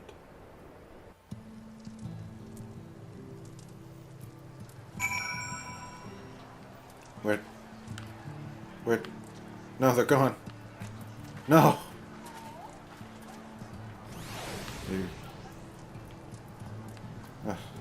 I don't...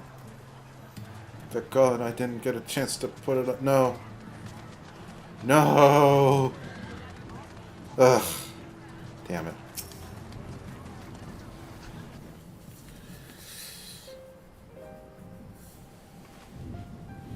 How is he, Beq Lugg? Did it work?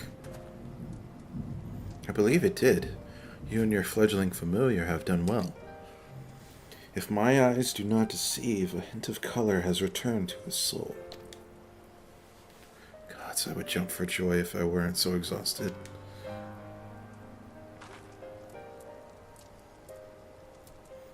We're so close now, Alric.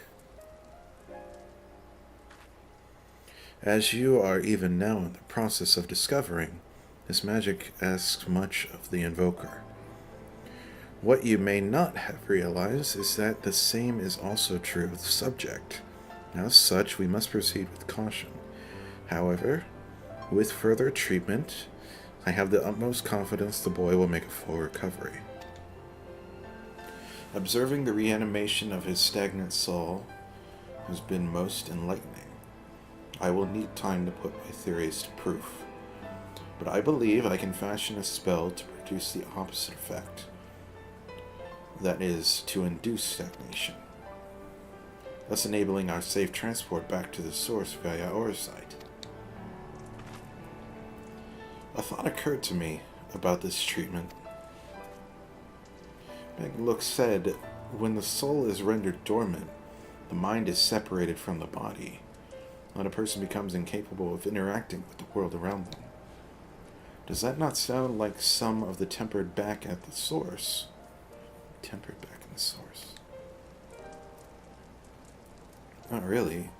It is the fate of most tempered to become slaves to primals, save in a handful of cases. Like, oh, she's thinking about the little guy. His name escapes me, but she's hoping this stuff can help him too. If I can master this technique, the art of revitalizing the soul, I know of at least one in the source who could desperately use such a treatment.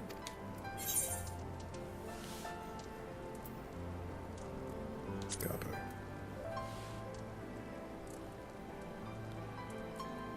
Exactly. His condition is uncannily similar to Halric's, is it not?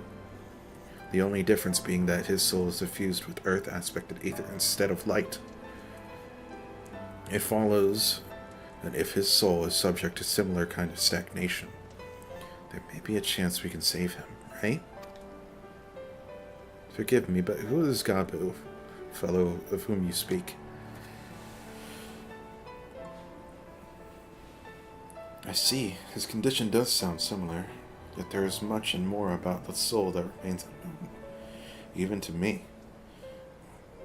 I say this not to discourage you, you understand, but to remind you that this is a delicate work we do here. Work requiring patience. Of course, as long as there is hope for the patients here, I will devote whatever time is needed to see this through. But I refuse to spend that time in idleness. If it's all the same to you, I'd like to stay here with Angelo and continue with their treatment. The two of you should return to this Crystarium with Beq Lugg and see if you can't make some headway with their newly posited theories. I would tell you to rest first, but I see you're not to be convinced. The fire of youth. Let us return to the Crystarium then. Finally, I found you. Oh, Kaishir. Kaishir, what are you doing all the way out here? There's trouble back in Eulmore. Lady Chai's beside herself, sighing, pacing the whole lot. Near enough begged me to go find you. Sighing and pacing, you say? Must be urgent. I take it I will be returning to Crystarium alone. Go on, then. It's not as if I have anything for you to do. Thank you, Beq Lugg.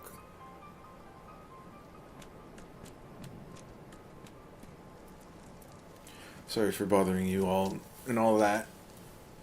But she says the future of Eulmore is at stake.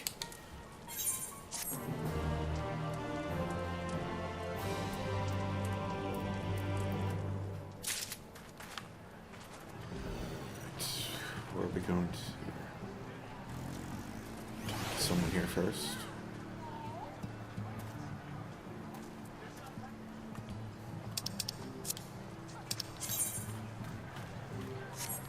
Ah, there you are.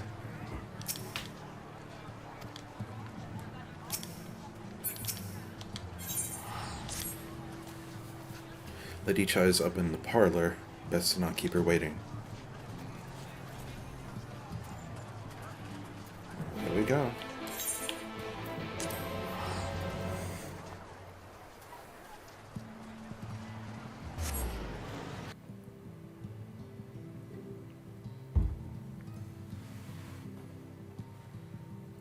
We're making a little bit more headway than I thought we'd be making.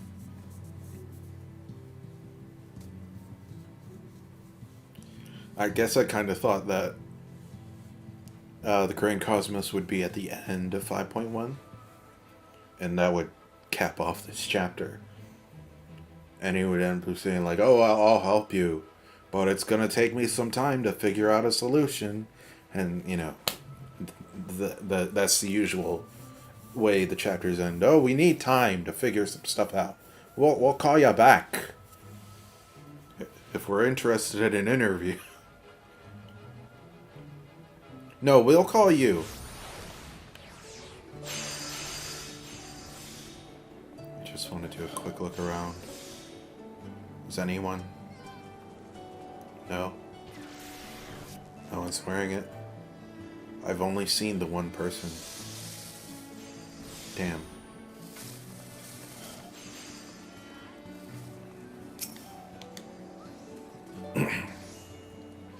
Well, not here seems out of the ordinary, though I do not see Lady Chai anywhere. Probably pacing around outside again, staring off into the distance and all that sighing. Strange. Let's see if we can find her and discover the source of her distress.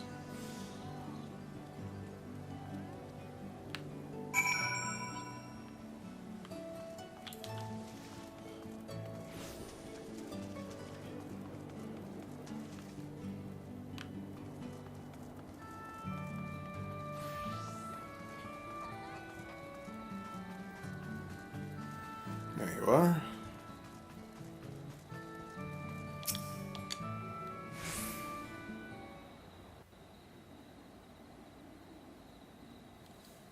Miss Chai?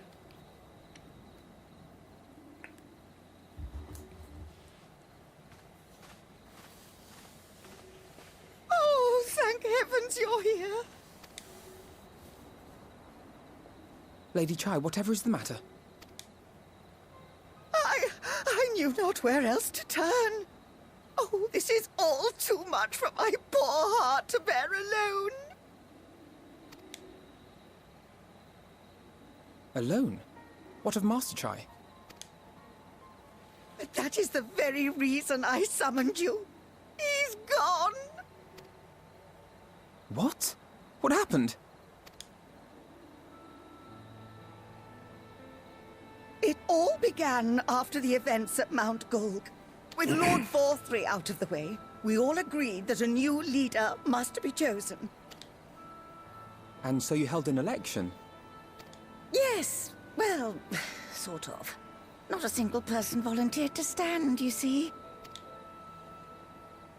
After a lifetime of leisure, we free citizens have grown somewhat indolent. Readapting to the harsh realities of life is trying enough, but to take charge of a broken city as well?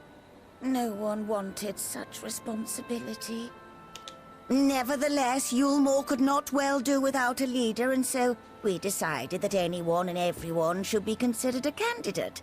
And after we cast our ballots and tallied the votes, the mayorship fell upon my dear husband. Well, given the manner in which he orchestrated the construction of the giant Talos, none could deny his leadership qualities. But even before then, he had proven himself at Daedalus Stoneworks, don't forget. He is more than qualified for the role. The perfect choice. Indeed. I told him as much when his victory was first announced. But perhaps I was too forceful in my attempt to encourage him. For shortly after that, he vanished without a word. Do we have to have another pep talk with him?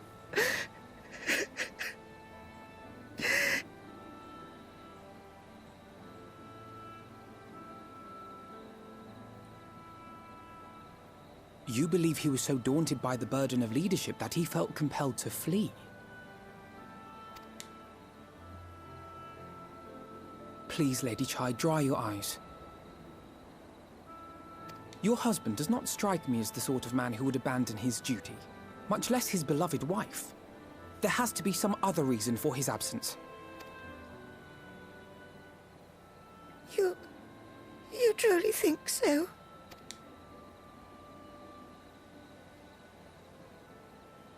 What about you? What do you think has become of my husband?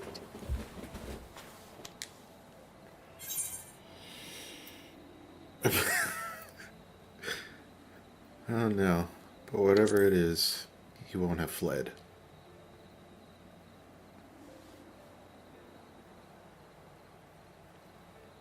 And there you have it, Lady Chai. You needn't worry. Master Chai loves you more than all the world, and he will return. Wherever he may have gone, rest assured we will find him.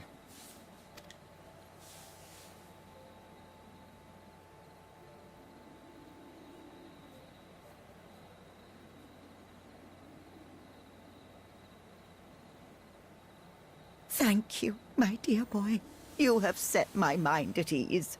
I will trust in my husband and await his return. And bam, he's right back. He's back right now. Just right now. I mean, do we have to go find him? Is that what's going to happen?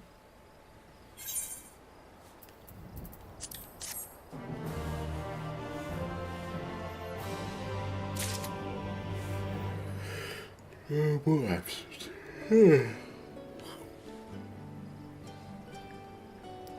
Need you to spawn for me, Alpha. No. Come on.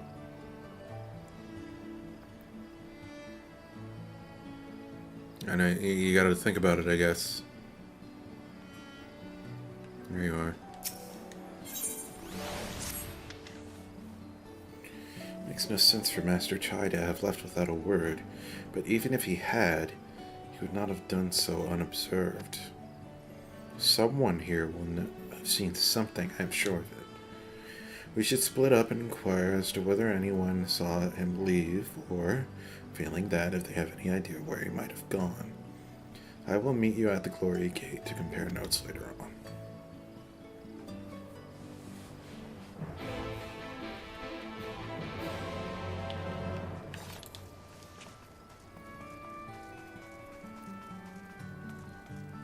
Hello, have you seen this man?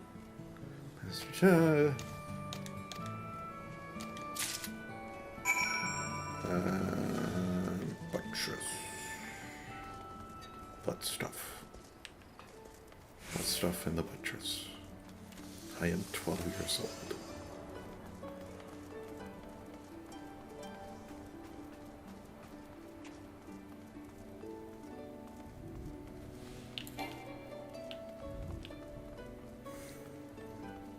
Let's see.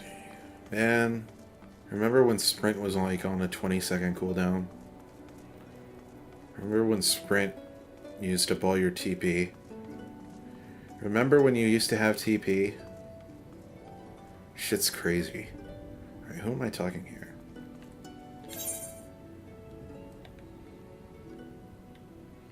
Nobody here? People on the outside. Yep.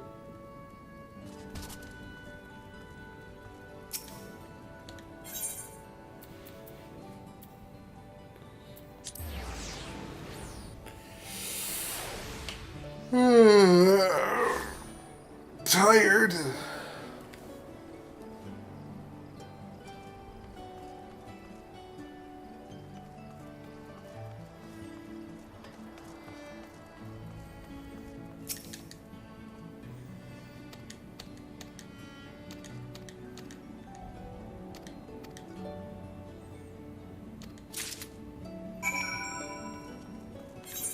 What's that one over there?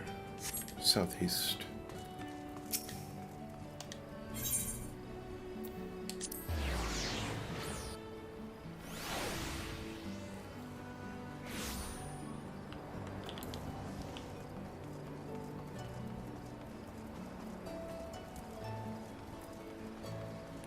Hello?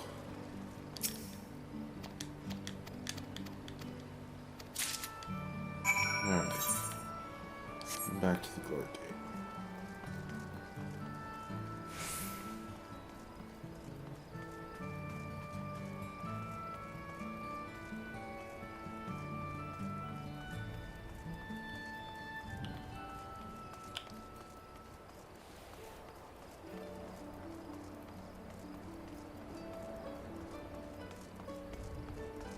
Damn it.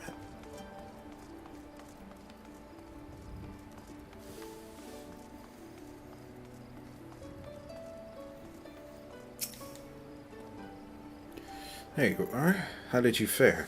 Have you learned anything which might offer a clue as to Master Chai's whereabouts? I got all these tickets. I found them on the floor. Interesting. Apparently paid a visit to Queen Bee as well. They discussed the possibility of granting admission to customers from outside Eulmore, and an idea to which the proprietor was seemingly receptive. Sounds like he's got big plans for the place. Eulmore, I mean, not the Bee. Perhaps, but the question remains, where did he go after leaving the city? All we know for certain is that Master Chai has shown great concern not only for Eulmore, but its surrounding settlements.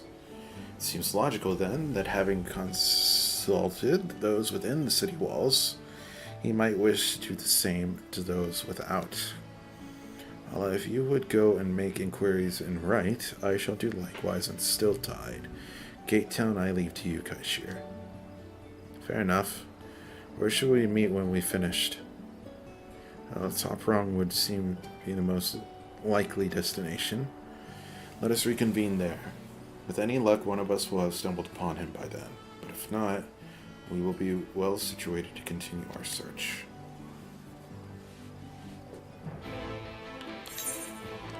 Alright. Let's see. Right. Oh man, the quest name is Morgan and Morgan for the people. Morgan and Morgan and Morgan and Morgan and Morgan and Morgan and Morgan and Morgan and Morgan and Morgan and Morgan and Morgan and Morgan and Morgan.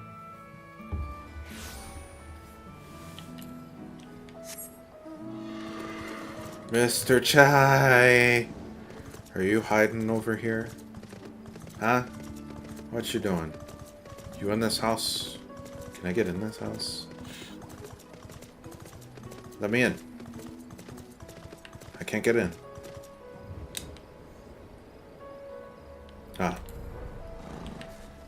Sir Haste-a-Lot.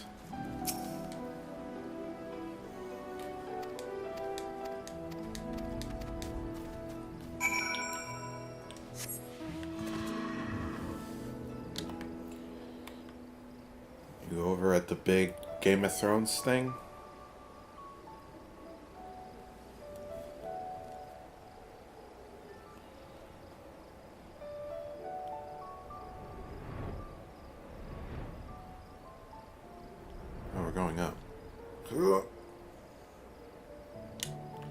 Do I have to take this elevator?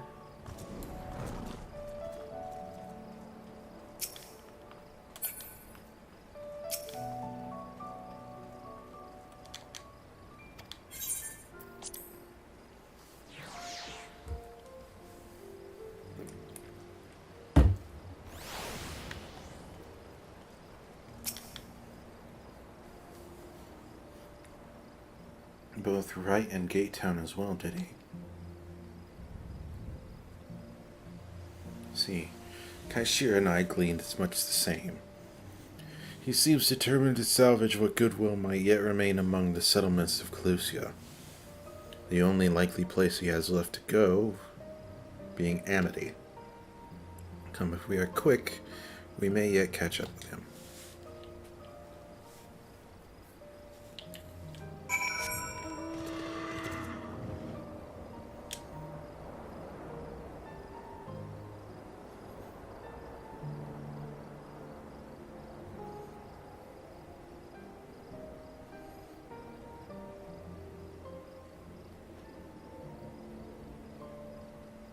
Hello?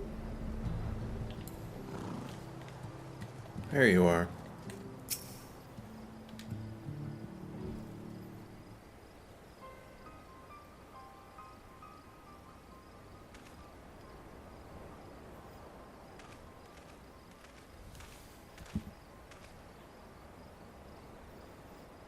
Ala, Alphino, Kaishir, what are you doing here? We might ask you the same, Master Chai. We've been looking all over for you. Looking for me? Whatever for? Lady Chai has been nigh inconsolable in your absence. She claims you disappeared without so much as a word, and bade us return you to her side. What in blazes are you talking about? I left a letter for her in her chambers. Well, I suppose she could have overlooked it. Then she gets an idea into her head, and I can only apologize. No harm done, Master Chai, but since we are here, might I ask what compelled you to come all this way? We were told you had been elected mayor, and from what we have gathered from the nearby villagers, you have been inquiring about the people's grievances. It's safe to assume you mean to take office. Now, let's not jump to conclusions. I did seek to learn about the problems faced by the people of Clusia. That much is true. But I am by no means sure I am the man to solve them. Tackling our many challenges will require resources, and until I have secured them, it would not be right to assume the role of mayor. I see. And you believe said resources can be found here? Indeed.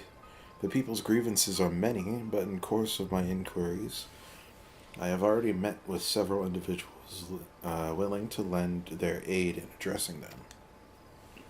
However, there remains one individual crucial to my plans, a man whose counsel might yet make a mayor of me. With respect for such forethought is, in itself, proof of your suitability. The city needs you, Master Chai, and But I am certain this man of whom you speak, whoever he may be, will reach the same conclusion. For what little it is worth, we will vouch for you should you require convincing. Whatever you need, you can count on us. I don't know what to say.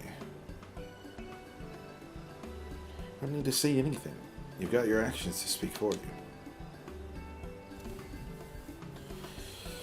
For as long as I can remember, all I ever wanted was to make it into Eulmore, but that dream's gone now. It bursts like a bubble, a boil, more like it. Anyway, outside of repaying Master Alpha now, I haven't had a clue what to do with myself. Spent most days in a daze, but you've been running up and down trying to find a way to fix this mess for everyone. But I reckon you can do it. You got this lot up Mount Gold, didn't you? I don't need that message, go away. How hard could mayoring be? You're going to steer Eulmore to a better future, I know it. And I want to help, properly help, do something that makes a difference. I don't know what it is yet, but I'll work it out on the way. If you let me come with you, that is. You give me entirely too much credit. A lot of you. But I can't deny it gives me heart. Come, then let us press on together.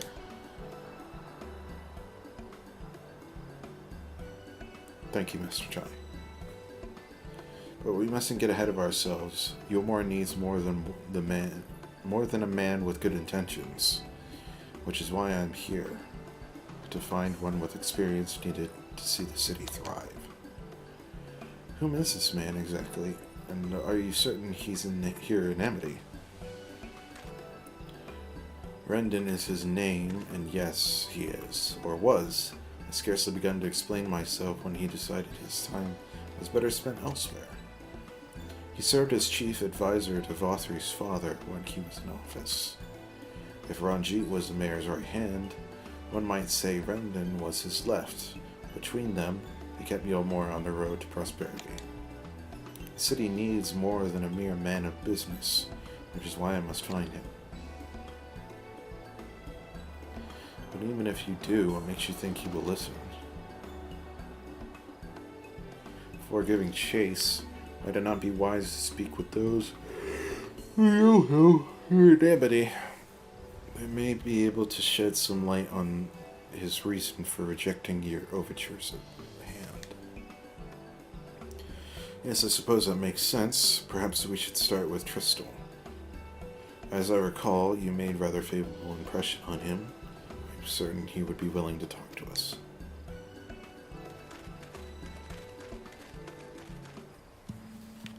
Gotta find this dude.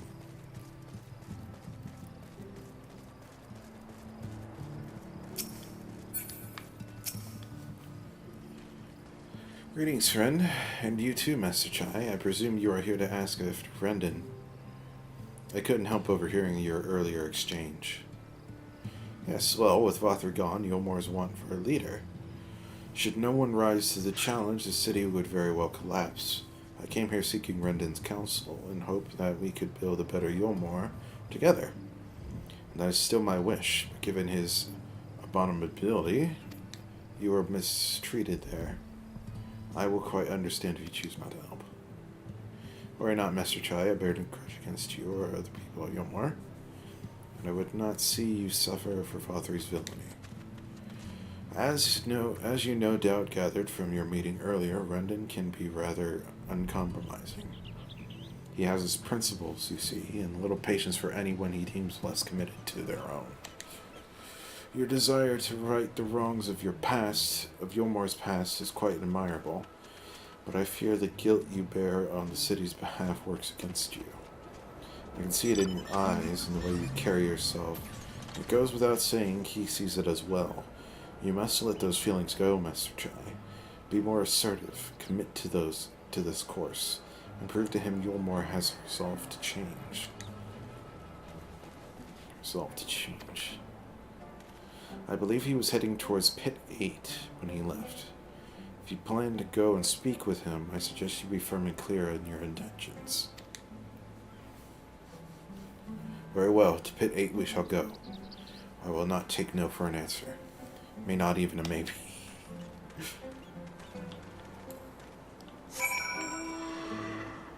Up we go. Scree!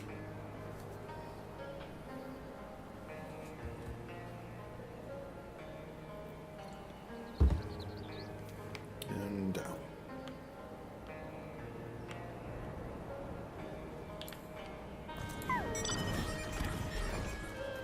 Oh, he's a big old boy.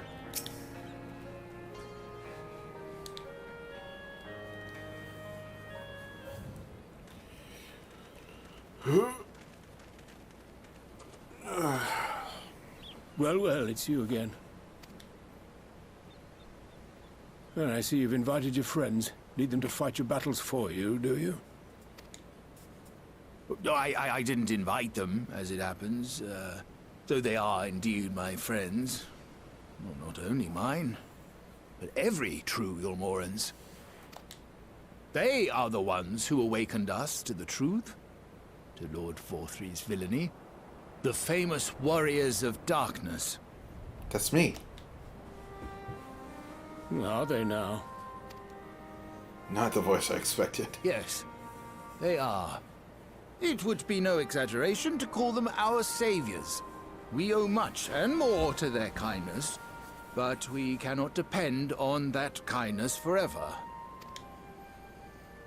To do so would be a little different from entrusting our affairs to Lord Vorthry. Nay, we must learn to stand on our own 2 feet. And I would have them present to witness my attempt. Hear, hear, Master Chai.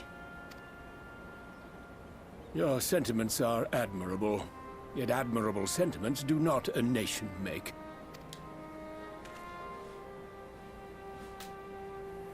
In my capacity as advisor, I once strove to build a better Eulmore. Gave honest counsel to my superiors, drafted laws for the benefit of one and all. But in time, my values fell out of favor. There was no need for them in this paradise Vorthry was creating. And so I left my homeland behind.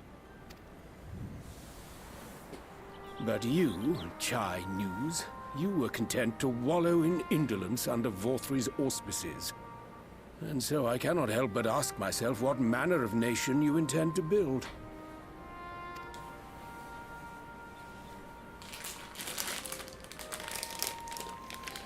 Need that ice again.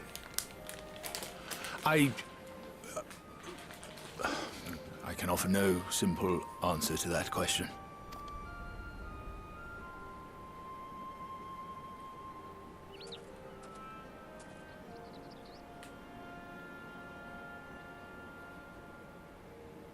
But this much I will say. It is my hope that Eulmore can become a nation which her citizens might freely choose to build together.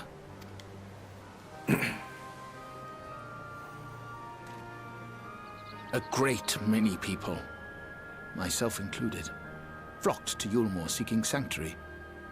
The alternative being to live in fear and die in pain. It seemed an easy choice. And sanctuary we found. As much food and drink as we could ever want. Secured at the cost of the surrounding villages. Little wonder the people gathered at our doorstep, begging to work among the bonded. The free were blind to it all, of course. Content to, as you say, wallow in indolence. In ignorance. Were I mayor, I would first take stock of the city's resources and see that they were assigned equitably. Our days of reckless consumption are behind us. The distinction between free and bonded died with Vorthry. The needs of rich and poor alike must be considered if our nation is to survive. To which end I would take steps to secure channels for supplies, rekindle relations with nearby settlements, who re-establish industry, reach out to neighboring nations, and the list goes on and on.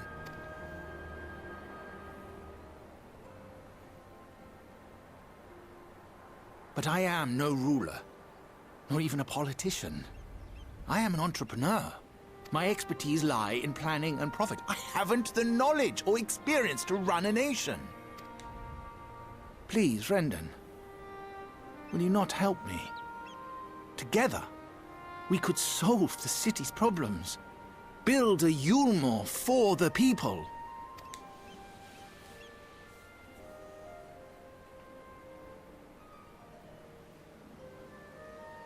A Eulmore for the people.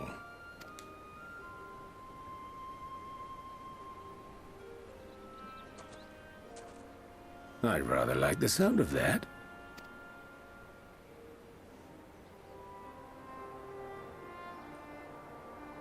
But before I offer you my counsel, I would be certain of your ability to perform the duties of office. You would?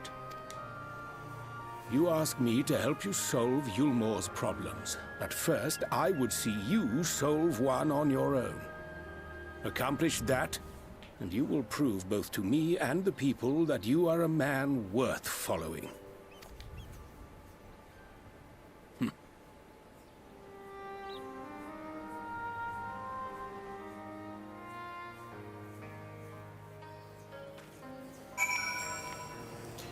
And so what's this gonna be?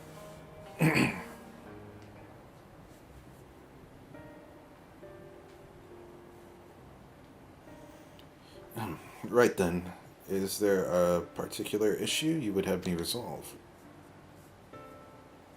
You seem to have conducted an assessment of the problems Eulmore now faces. I assume you will agree, therefore, that the matter of dwindling food stores is the most pressing. Yes, meal being neither a desirable nor less sustainable option, I assume alternative foodstuffs are now required to fill the void. And a man who hungers is not like to contribute much to society, save violence perhaps. So tell me, how do you propose to solve this problem? Give me a satisfactory answer and I will consider offering you my counsel.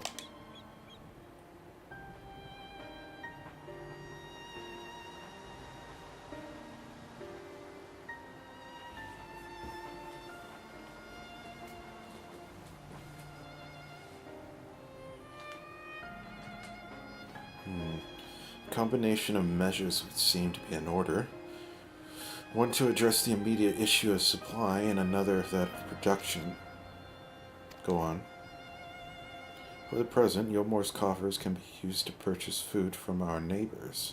This would afford us time to address the underlying problem that affects us all, long-standing neglect of agriculture. The villages that once served as sources of trade and for foodstuffs must be repopulated, their means of production restored. This assumes, of course, that we rekindle relations with our neighbors, guarantee security and stability in the region, and most importantly, find people willing to leave the city and take up the rebuilding effort. My, think of that all by yourself, did you? Well, yes. It was a rather abstract plan I drafted some time ago, after speaking with the peoples of Eulmore and the nearby settlements. You impressed me, Chinese. I have? That is relief. Well, you haven't secured my support just yet, only my attention. Grand plans will not be enough to persuade the masses. If you would ask them to rebuild, you must provide them the means to do so. Fair point, Rendon, and one to which I have given much thought. I propose the use of Talos to aid in the establishment and maintenance of these settlements. Their employment should drastically improve efficiency and ultimately increase production. Talos? Daedalus Stoneworks closed their doors years ago. Without a ready supply of necessary equipment, the people would starve before the plans could be put into effect. Well, as the heir to Daedalus Stoneworks, It just so happens the Talos are my field of expertise. And with a little help, I'm quite certain we can acquire what we need in no time at all.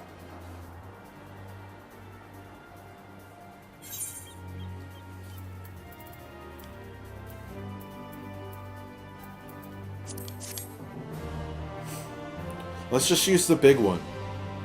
We'll just have him pick up stuff and very daintily put it down. We can still do that, right?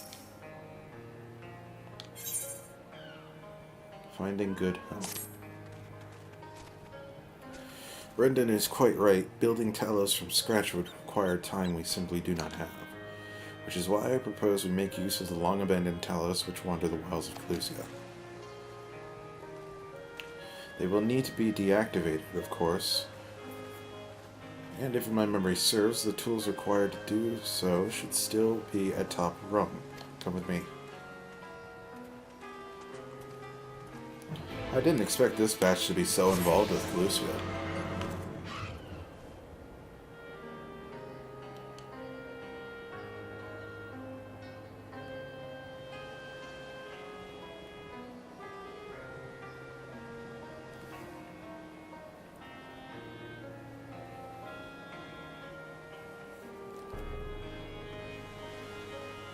It feels as if the main plot point of getting everybody back to the source is being put on hold right now. This is a very abrupt change. Dude literally comes out of frame. Hey, I need your help!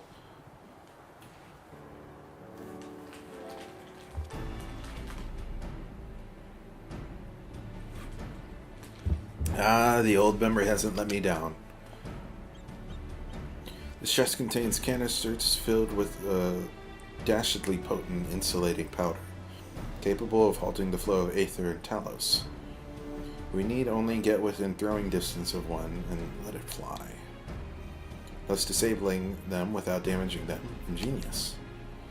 An old trick of the trade, nothing more. Once disabled, it should be a simple enough matter to get them to march to Eulmore. More extensive repairs can wait.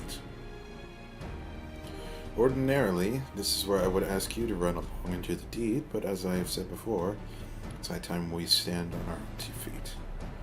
Thankfully, throwing canisters is something even I should be able to manage. Come off it, Master Chai. Even if the Talos ain't a threat, there are 100 of them, of the other things out there, waiting to make a meal out of you. That as it may be, Kaishir, but Rendon tasked me with solving this problem, and I will not sit idly by while others risk everything to see my harebrained schemes realized. Not this time. Which isn't to say the mere thought of it doesn't fill me with dread. Just be told I can't feel my legs. But if I'm to prove I'm a man worth following, I must lead by example. Well said, Master Chai.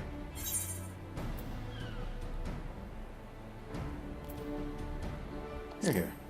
You go get him.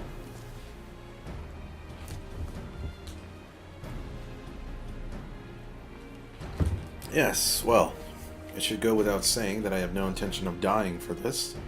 I've always preferred living to see the fruits of my labors. And to make sure I do, I will require your help. It is, as Kaishir said, these lands are dangerous if one is not careful. I would ask you to use my spyglass to look out for any beasts that could get in the way of my work. I will also need you to alert me when it is safe to subdue the Talos.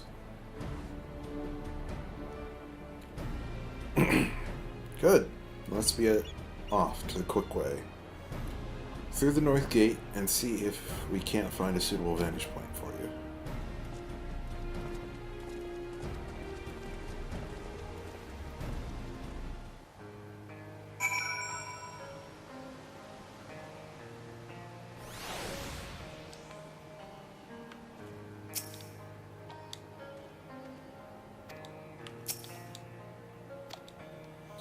Here we go.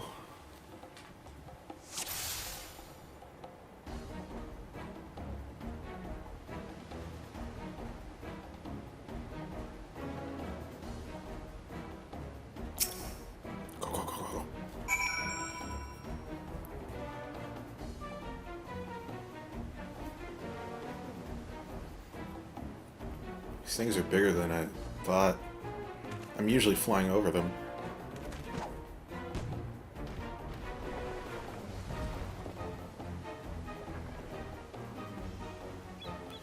I did it! I did it! Let's move on to another Talos, shall we? Start the Metal Gear music. Bum, bum, bum, bum, bum.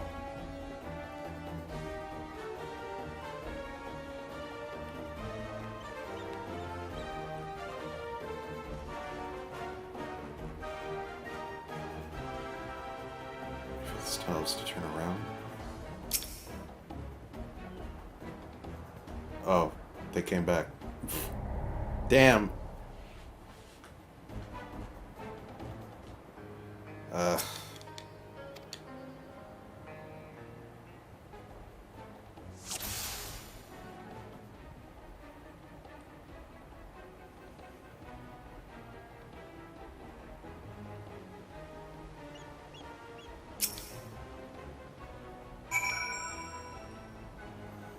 I thought he was going to hide in the bush. But he went all the way over there.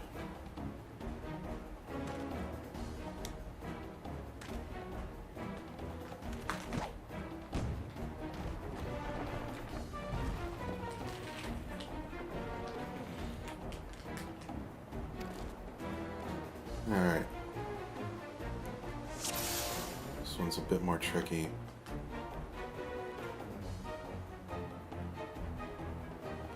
Alright, they move away.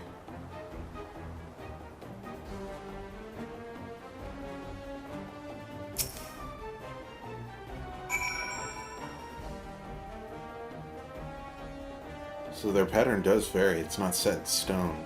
Interesting.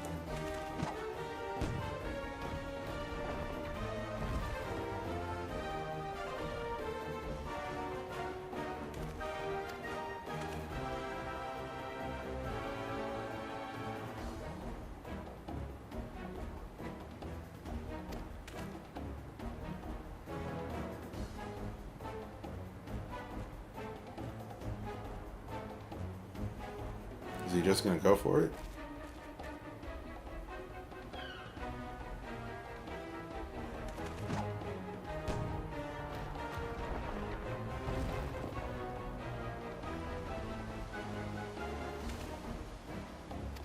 All right.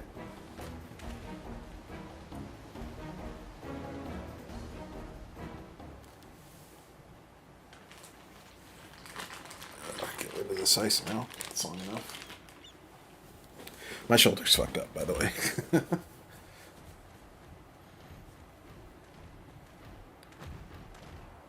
Squad. Yay!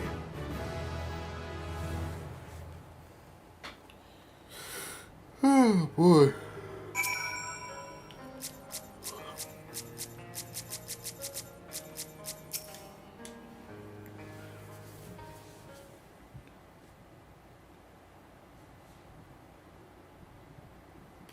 I can scarcely believe it. It was a reckless, foolish plan, but somehow it worked.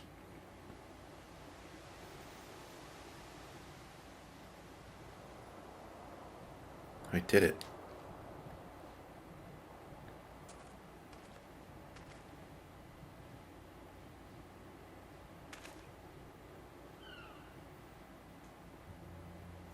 Mr. Chai, I believe I owe you an apology.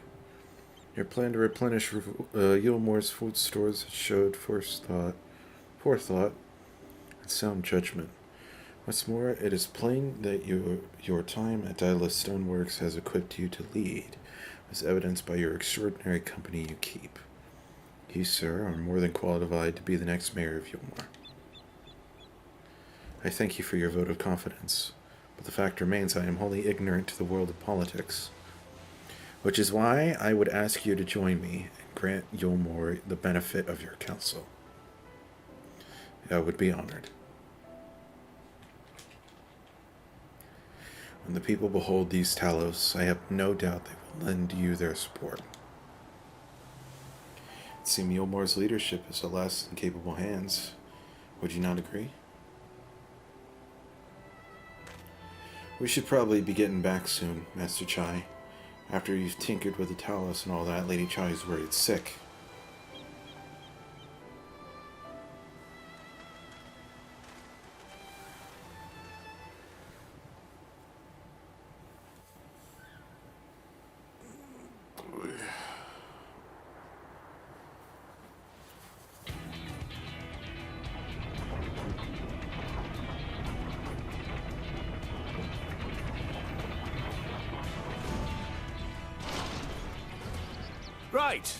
Right then.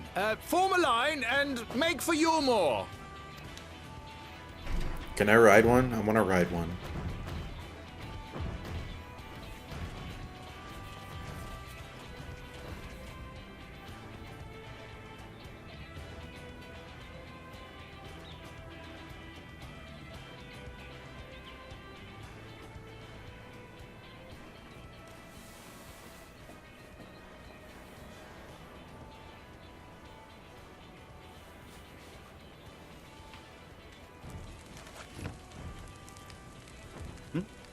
What's that noise?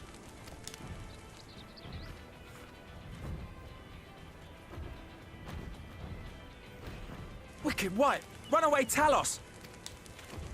Call the guard!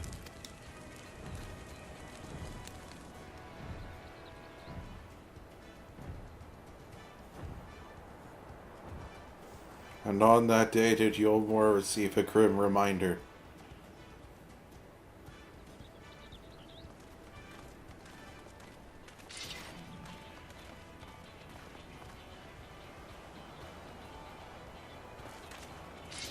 Stay back!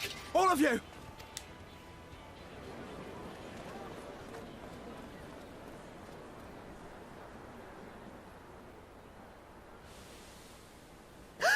Is that...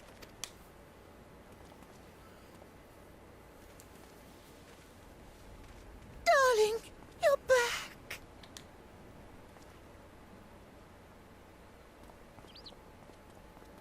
But of course I'm back. You didn't see...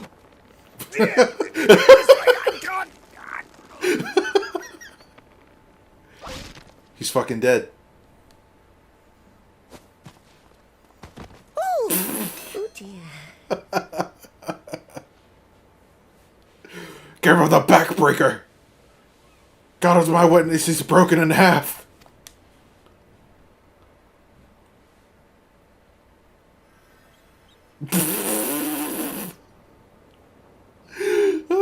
He needed to be healed. Oh, thank you. God, I want her as a DPS on my team. I'm sorry, my darling. It's just the sight of you filled me with such joy, I couldn't help myself. God, she straight up ragdolled him. Oh, no, it's all right, dear. I should have just come out and said what it was I was intending, instead of entrusting the task to a hastily scribbled letter. Does that mean you'll do it? Well, I'm here, aren't I? I mean, not that my absence signified any unwillingness, you understand? Oh, no, naught could be further from the truth. I only left to enlist the aid of the former mayor's senior advisor. And now that I have it, I believe I am ready to take office. Oh, how wonderful!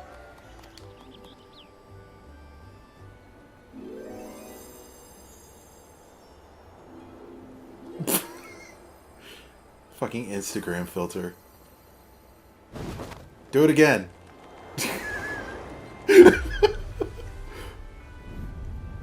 Dearest, please. Fucking ragdoll. Oh man, I wish this game had TF2 style emotes where someone initiates an emote and you can go up to select them and participate in it. So they had like high five emotes and dances and stuff like that, and it was and rock paper scissors. I really wish this game had that, so we could get emotes like that. That was quite the reception. One Master Chai will struggle to forget. More seriously, the arrival of the Talos has seized the public's attention. Once word has spread around Eulmore, it will be much simpler to gather one and all, so that Master Chai can make his inaugural address. Alright, dude. Oh, we got a song. I didn't see what it was.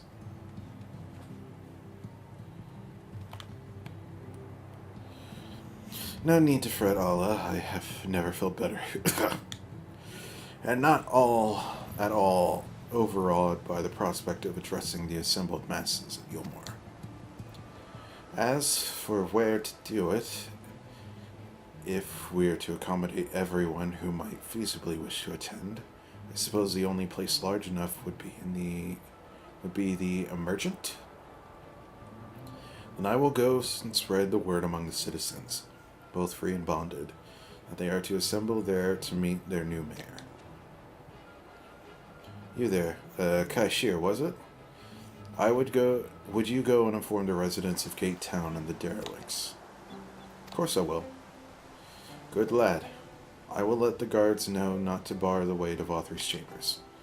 It goes without saying that I expect the Warrior of Darkness to attend, assuming he's available.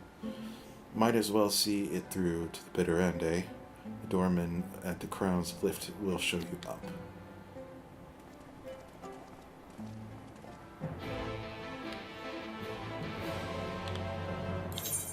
What do we do?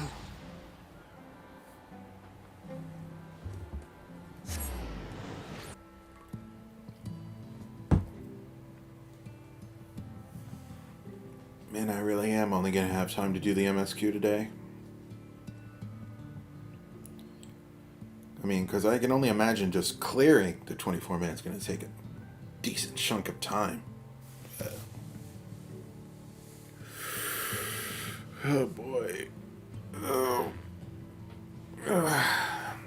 Then I gotta do all this on my alt with Graha.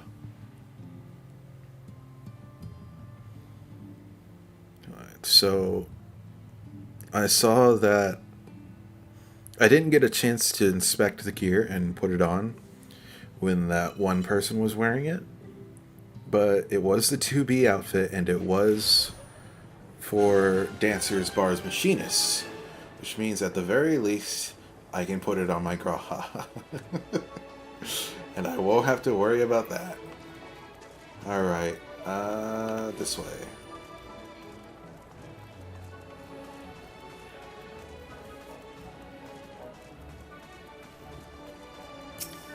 I will run that 24-man as many times as it takes.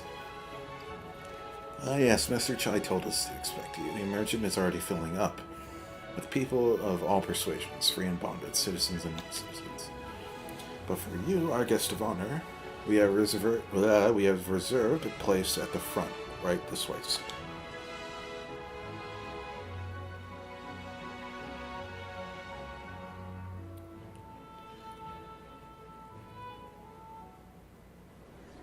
I really should have eaten something before this.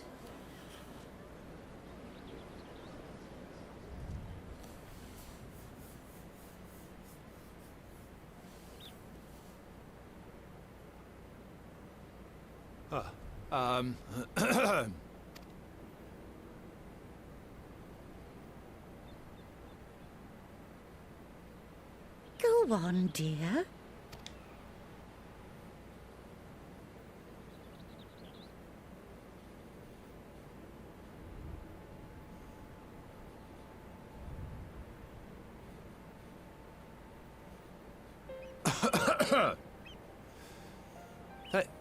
Thank you all for gathering here today. But before going any further, could I ask the free citizens of Eulmore to look around?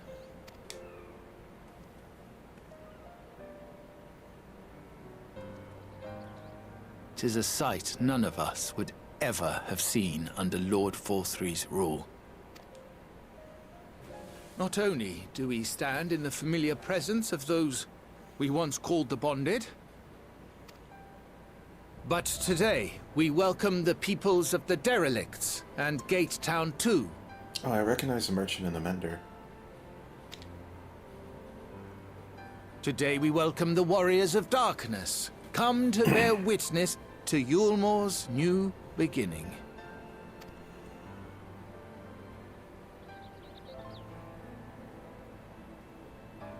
As you know, an election was recently held, at the end of which I had the honor of being chosen to succeed Lord Vorthry.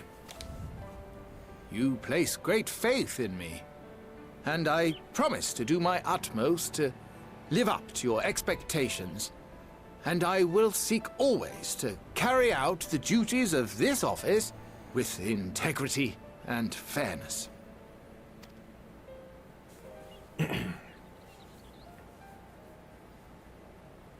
Always, I say, but not forever. Let it be known that I do not intend to hold this post indefinitely. I consider myself but an acting mayor, who will serve only for the interim, while Eulmore is reshaped according to a new set of values.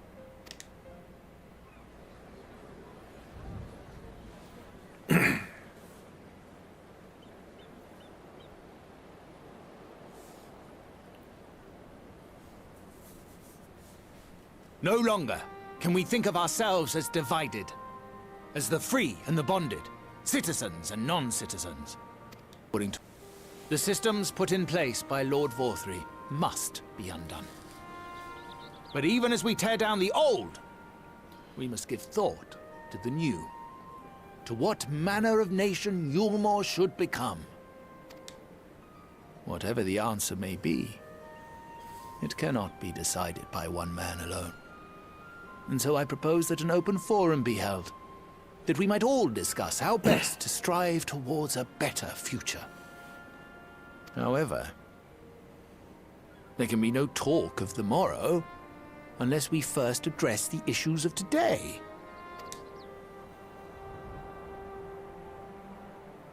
Securing new sources of food, rebuilding relations with our neighbors, re-establishing industry. There is much and more that needs to be done.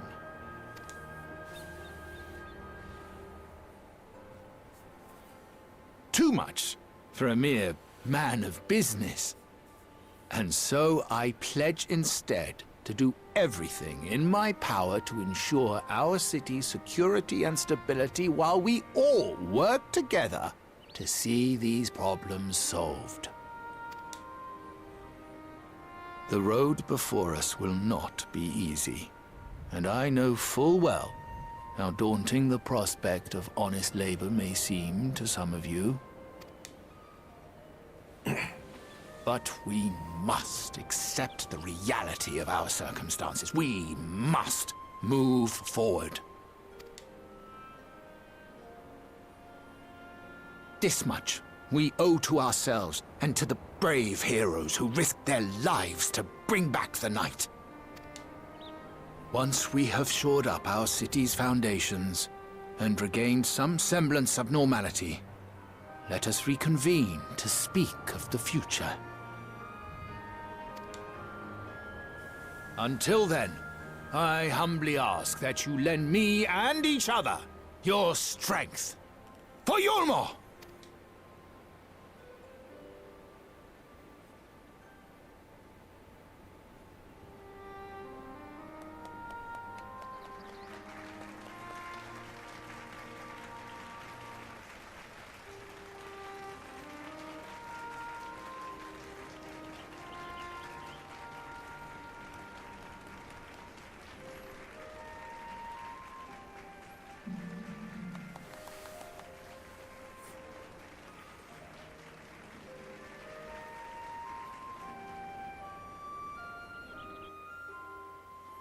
All right.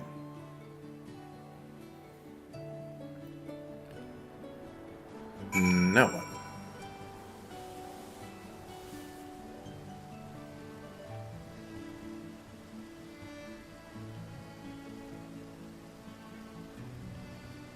Oh, I see a casting coat. A Yorha casting coat. Let me look at it. I want to see it. Let me see these things, game.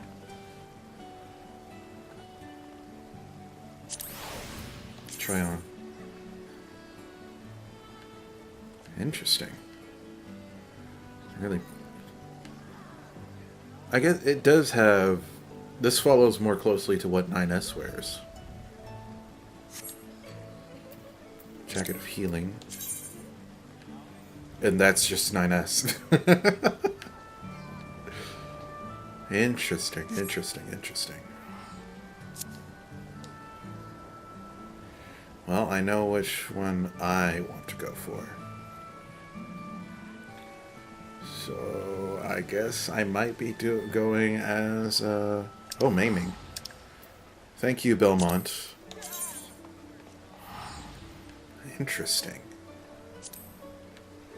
Leather jacket. Huh. So it looks like, I don't know if healing is just going to be 9S specifically, and your ranged physical are going to be 2B. Those are questions for a different time.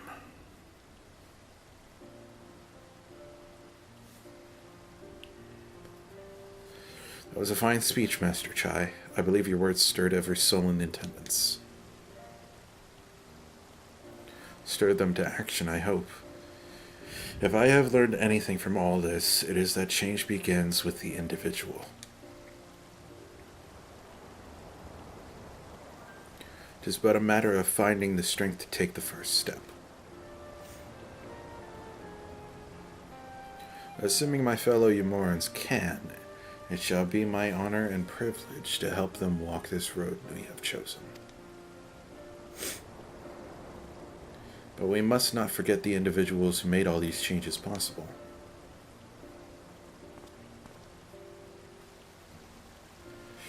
Were it within my power, I would carve a tribute to your heroism into every stone upon which this city stands.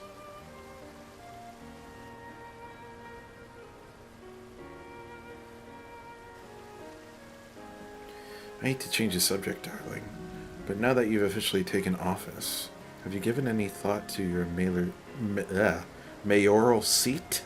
That's a new word.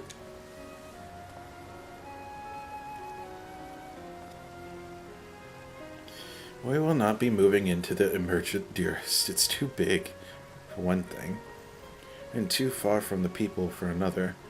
We will retain our current residence, and I will govern here in the parlor. Oh, I was hoping you'd say that. I much prefer the view from the parlor. Begging your pardon, Master Chai, but have you got time for a word?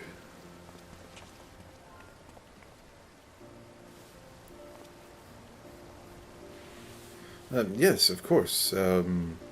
Hathan, Bet. Aye, that's me. I liked your speech, but there's folk outside these walls who doesn't have enough food to last till tomorrow, and more who are counting on their crumbs. If you plan to change that, I want to help set things in motion. Then we've much to discuss. No sooner do I take office than more work begins in earnest. Well, I suppose I brought it upon myself. Thank you again for your help, Abba. I hope to see you again before long.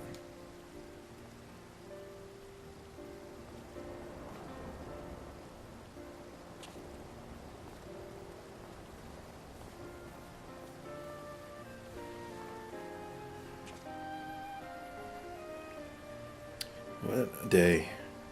I don't know what it means exactly, but I do know I've got plenty to think about. In a sense, we all have a great deal to consider. I had resolved to remain here until such a time as Eulmore's future was secured, but it is clear to me now that the city is in capable hands.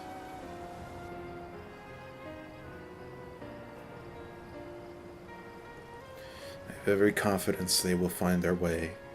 I believe it is time we met on ours.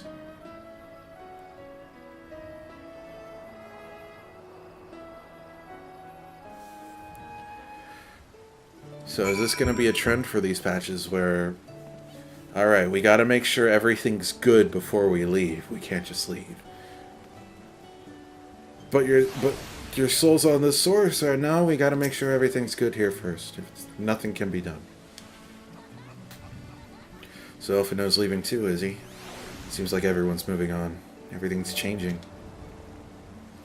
I've been thinking about what I should do in all this. Like I told you, I spent most of my life dreaming about living here with my friends in paradise. And paradise is gone, but something better is taking its place. And I reckon I want to be a part of it. This Eulmore for the people Master Chai's been going on about ain't gonna build itself after all. Not that I'm much of a builder. Me and my friends will find a way to make a difference, though. Help keep things changing for the better. A far nobler dream than one to which you clung before, and one I am happy to say we share. Whatever path you choose, I will pray for your success. Well, when you put it like that, there's no going back now, is there? We've got a few ideas on how we can do our bit. Just a matter of taking the first step. Pain and pleasure.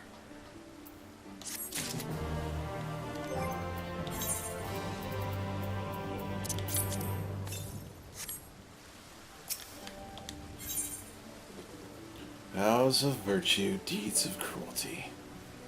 So this is it? Truly to see Kaishir thus inspired by our actions is inspiring itself. Yet however much I may wish to stay and see what comes of his efforts here in Eulmore, we have matters of our own to attend to. Come, we should return to the Crystal Tower. Mayhap Beq Lugg's studies have borne fruit in our absence.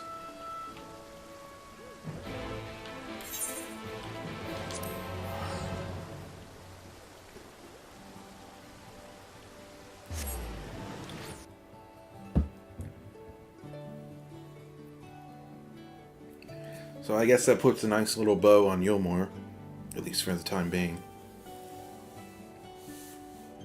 Oh, I was thinking, like, you know, we usually resolve, like, the expansion issue by, like, the 0.3 patch. So I was thinking 5.3 is probably where we'd get everyone back. But, like, can we resolve all the issues before that? It's just like we got the issues in Amarang, and Yashola's still in Slitherbow doing something.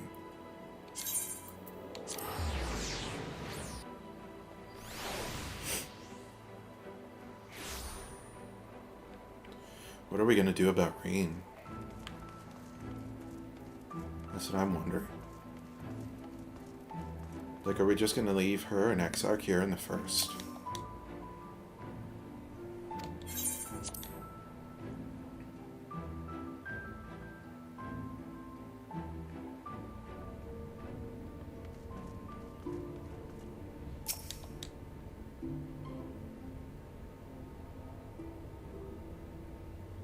Welcome back. We are given to understand a new mayor has taken office in Eulmore. Indeed. Our good friend Master Chai was elected by popular vote and, after considerable soul-searching, chose to accept the post. It is a shame you were unable to attend his inaugural speech, though I have no doubt you still will see him more in the future. But tell me, how fared you in preparing the White Oversight? Our work did not proceed quite as expected. In your absence, we had a frank discussion on the principles of soul transference, and concluded at length that White Oversight was ill-suited for our purposes. But Urianger, did you not say that compared to the massy soul of an Ascian, the stone could house one of ours with ease? That I did, and armed as we are with Beq Lugg's invaluable insight, 'twould indeed prove a trifling matter, were we to disregard the inviolable link twixt mind and soul. A link which would A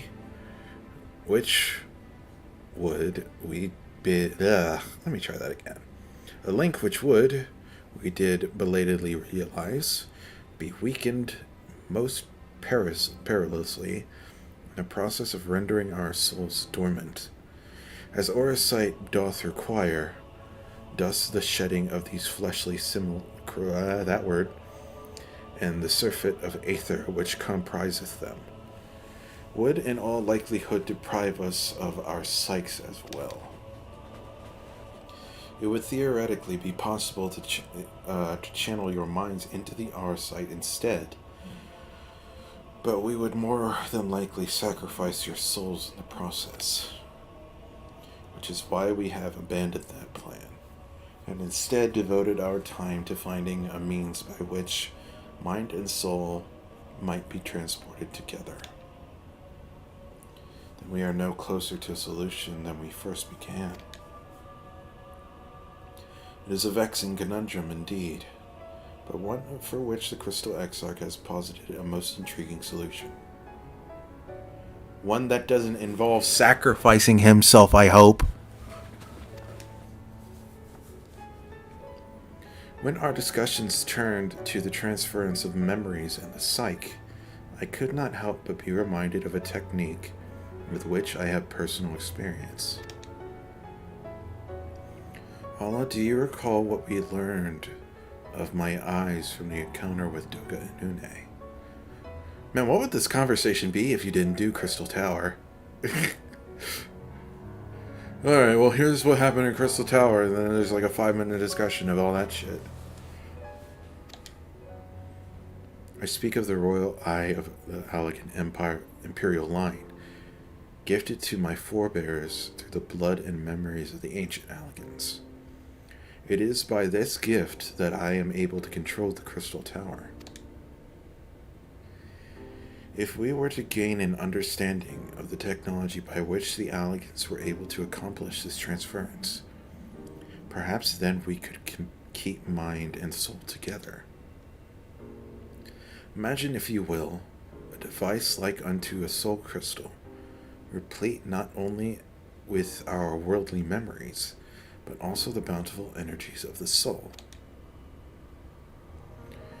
That is our current avenue of investigation, and we will follow it wheresoever it leads.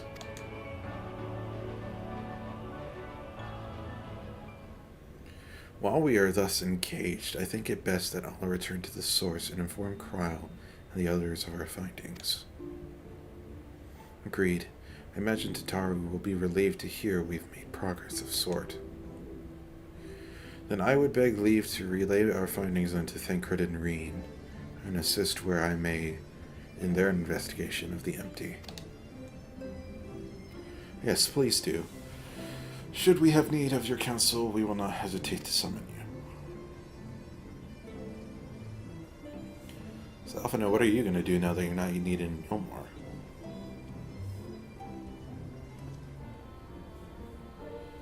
Give her regards to Tataru, won't you?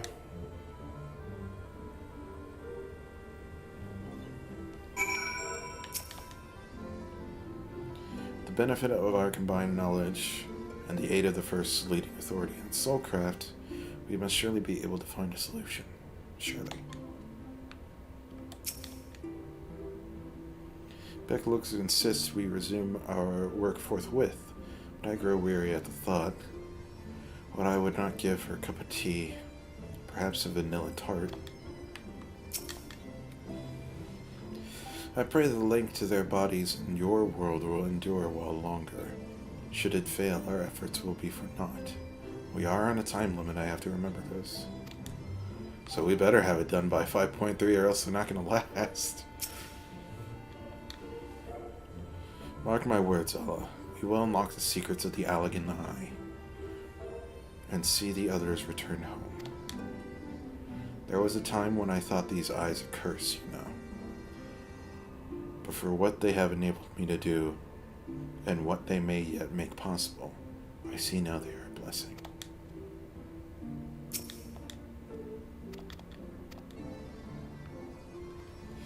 Alright, well, see you guys soon, in like 3 months.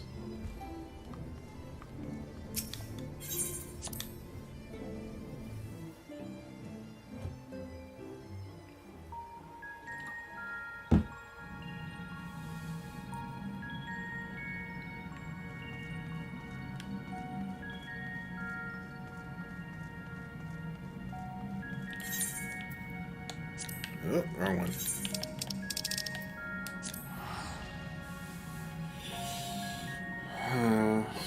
So, we are researching the Elegant Eye and seeing how that can help us transfer things.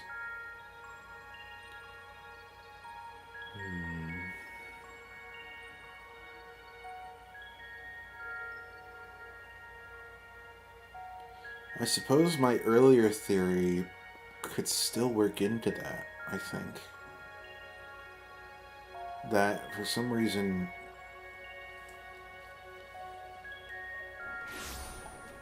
I could see what I'm picturing happening in my headcanon here is that we'll find a way to do it, right?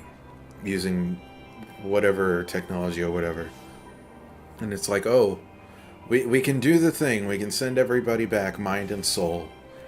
But the only problem is that we need 2 Elegants to do it. Oh, but we only know the Exarch. Well, he's the only one with elegant eyes around. And then I imagine we'll have to wake up Graha here in the Crystal Tower. On the source. And he'll be the way we get back. So, I thought that we wouldn't have need to wake him. And I think that's what's going to happen. So write that down. 10/29/2019. That is my theory. We'll see how that goes.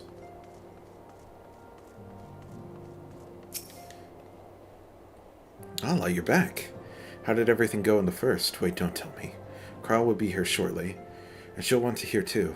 She's just tending to the others. Their bodies, I mean. Gods, I don't think I'll ever get used to saying that. Anyway, you can tell us everything in a moment. She gets here. Upon speaking to Tataru, several cutscenes will play in sequence. It is recommended that you set aside sufficient time to view these scenes in their entirety. Let's go.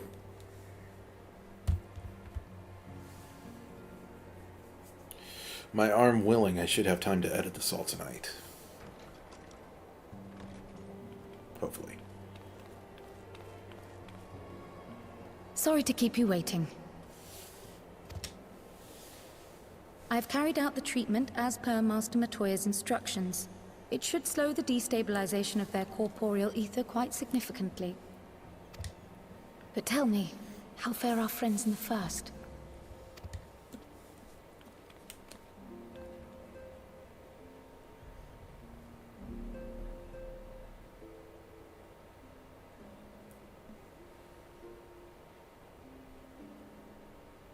So this Beq Lugg's the first to lead an authority on soulcraft, are they? Sounds promising. And Urianger's proffered solution of white auracite is rather ingenious now that I think of it. Well, while they press on with their preparations, you may rest assured we will continue to do our part here.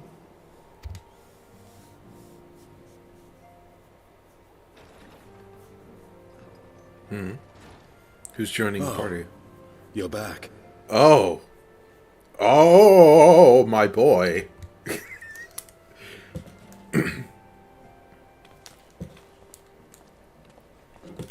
Look what the fucking cat dragged in. How the hell are you? And none the worse for wear, I see.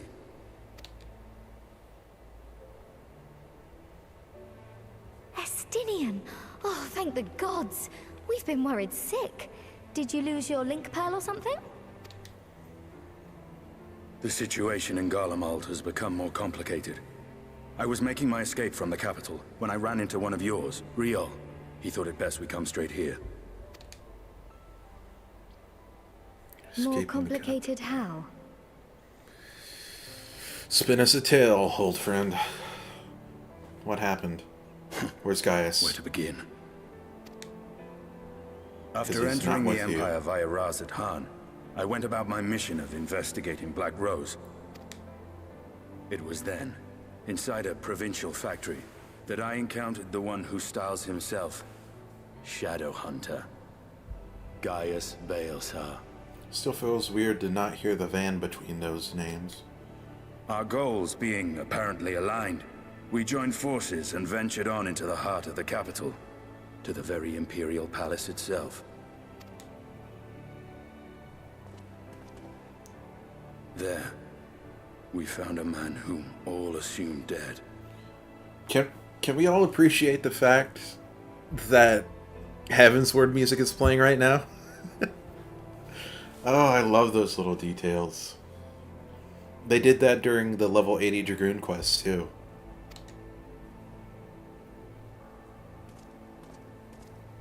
But his soul lives on, and he has wrested back his flesh. Xenos ye Galvas.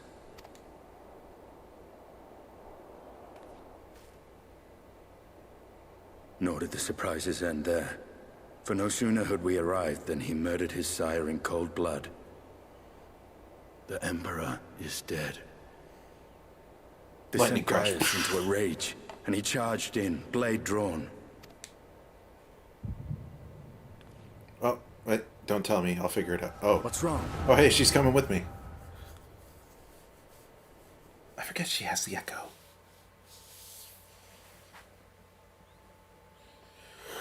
You do forget I'm not the only one with the echo. Thanos!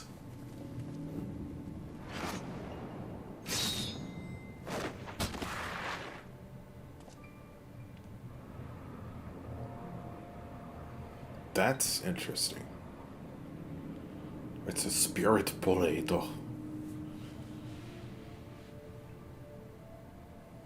I've seen him in action, his body at least. You will not best him alone.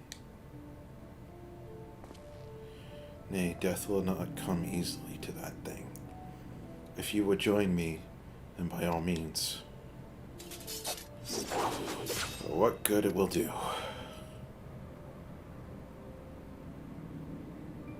The Black Wolf and the Azure Dragoon. I suppose this might suffice.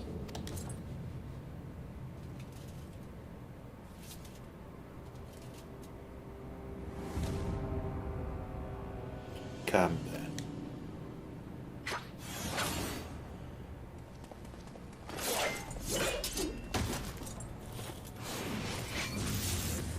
Oof.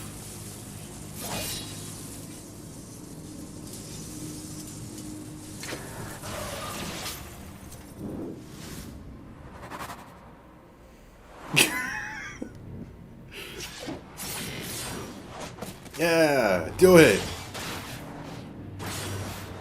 Oh, tag team. Yeah.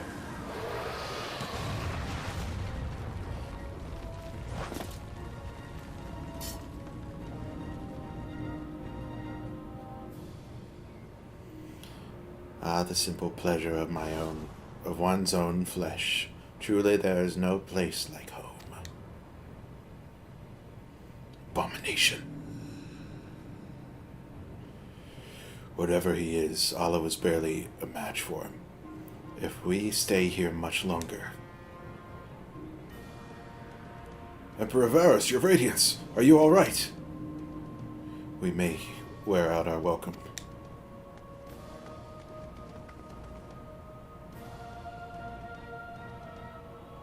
Your radiance, no.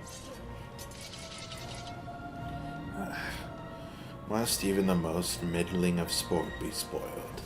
The world conspires to bore me. But I have no cause to remain. I leave these vermin to you. Xenos! He can do that now, apparently. Get it, boy! Yeah! Well, any bright ideas?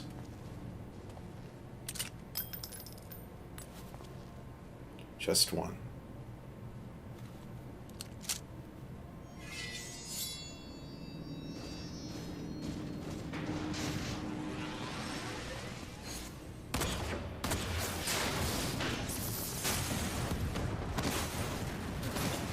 Oh.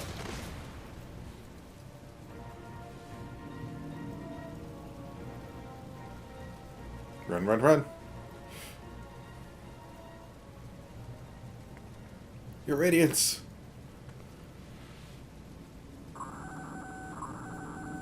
The intruders have taken flight. I repeat, the intruders have taken flight. Deploy all magic tech armor. We cannot let them escape.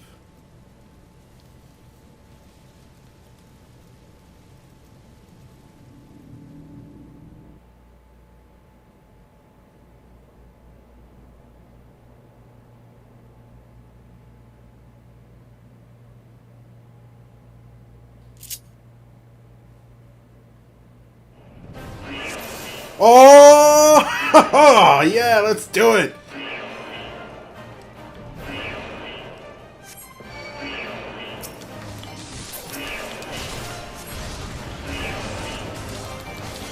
Oh, man. Oh, boy.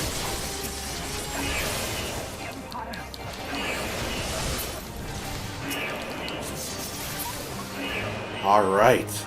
I'm all about it.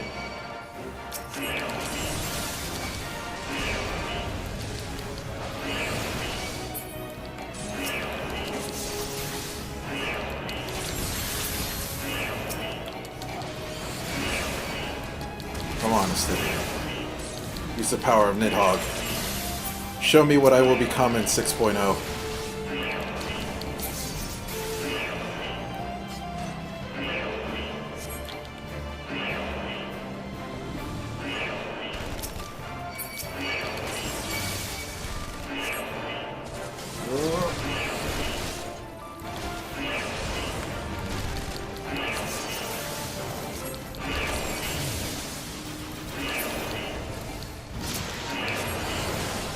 Strange that they would only give me an AoE rotation. Oh, they showed up at some point.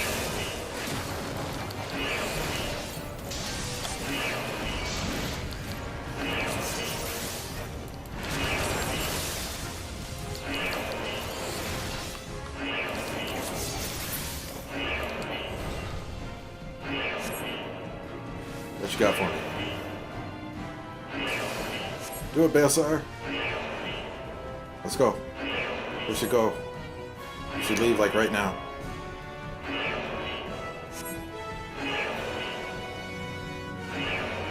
This is cool. I wish I had more time to look around. We're in the fucking Imperial Palace.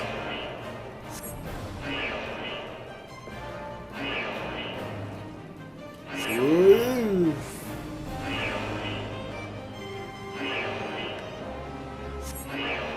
Which way am I going here? This way.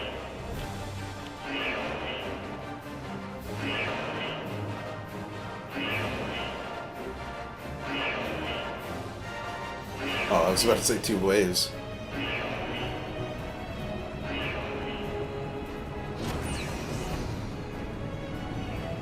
It's one dynamics. This is awesome.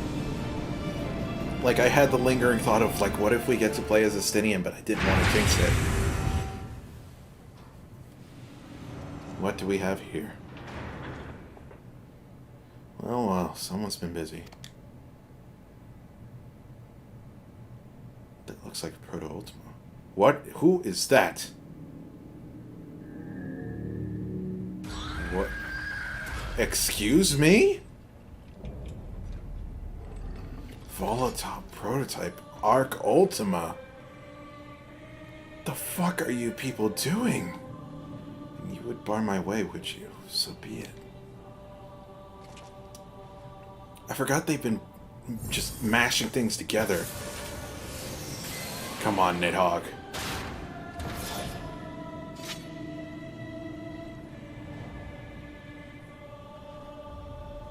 This is some fucked up shit.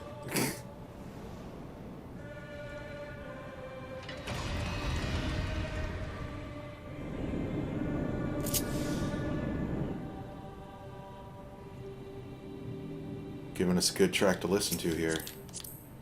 It seems we've been afforded an impromptu field test. Oh, now I have some more moves available to me.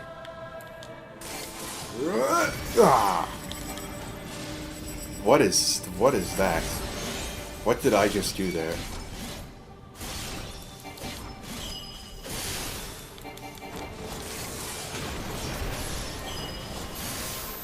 That's Ala Morn! Oh my god. It's called Drakenlance. And that's called Ala Morn? But it's a different animation from Ala Morn. And what is that? What does that do? If I can get my thing to do it correctly. Delivers an attack on the opponent's... Oh, okay. It's AoE.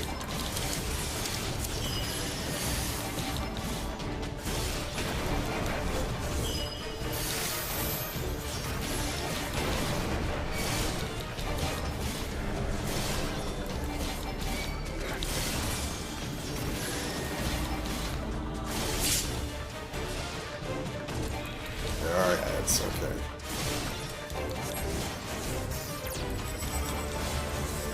Load data.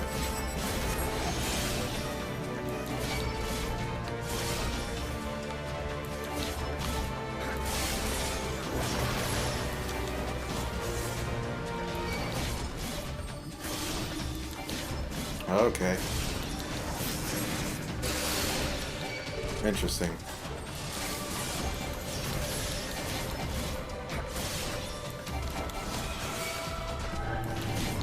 Oh, that implies a dot. Okay.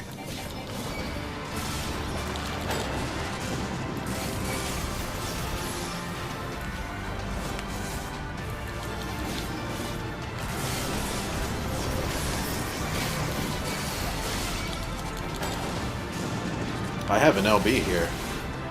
I just noticed.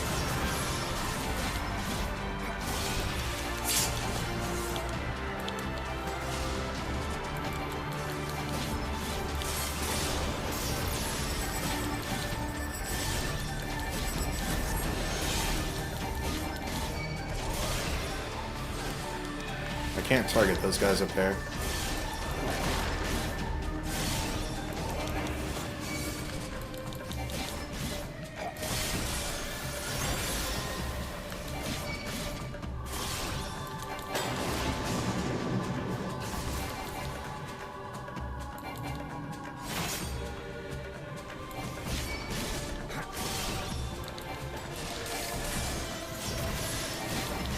Angry salamander.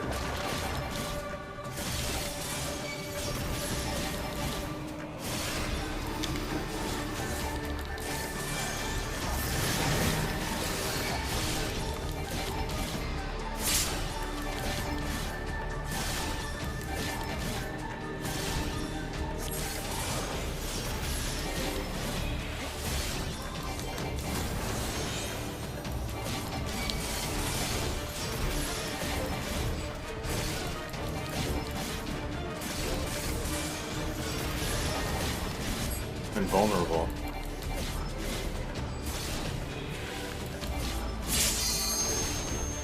Well then, I guess I'll just have to do whatever this is. Open your fury. Do it, boy! Taste my loss.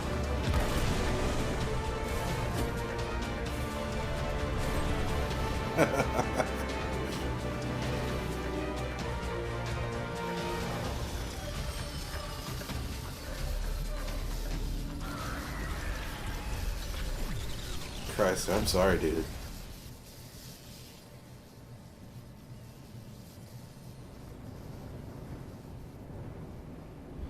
So for any wondering where I got the name Ala Morn from,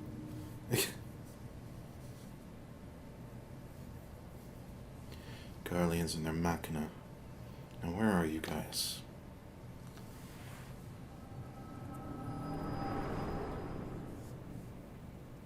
I want Ala to be like, yo, you gotta teach me that shit.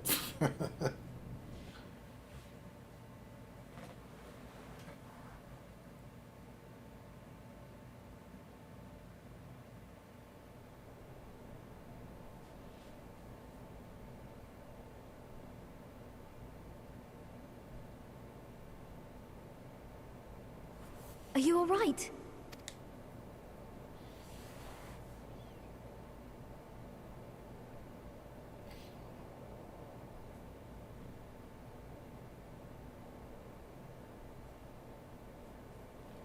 Peer into my past, did you? A little.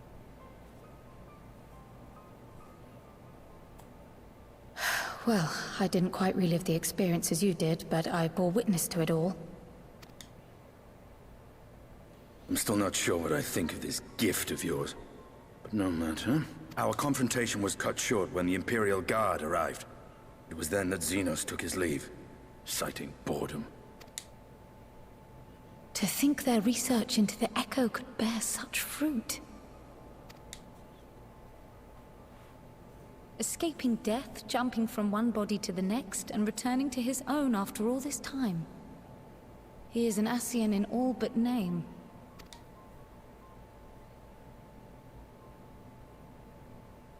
It beggars belief, aye. But no more than a hero traversing the rift between worlds.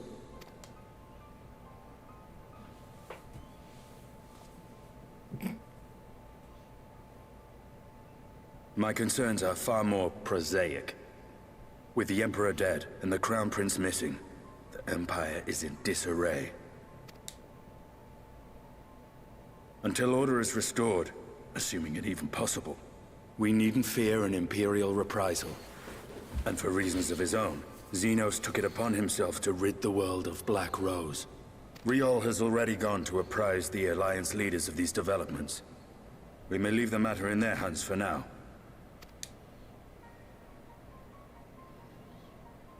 Then perhaps we have seen the last of the fighting at Gimlet.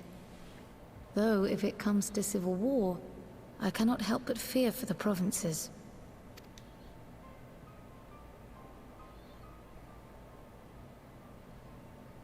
Ah, I'd nearly forgotten to ask. What became of Gaius? Did he not escape with you? That he did, but we parted ways shortly after leaving Garlemald. He claimed another threat had arisen which demanded his attention. He didn't elaborate, but the absence of some device or other in the capital gave him reason to believe they're planning something. Lest you worry, I believe he has well and truly shed the Black Wolf's pelt. Conquest is no longer his objective. We may safely leave him to his own devices. Well, it's nice to have one less foe to worry about, even if we do have a mysterious new threat to look out for instead. Speaking of which, I'll see that Riol and Al Shinobi are made aware. Though we still know next to nothing, it can't hurt to be vigilant.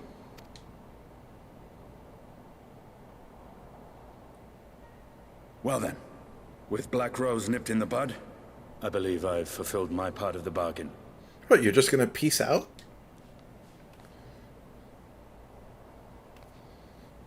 That's true, but with the Archon still slumbering away, we were hoping you might agree to stay with us for a little bit longer.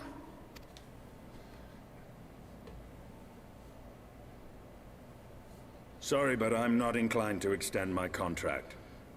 Gaius isn't the only one with business to attend to.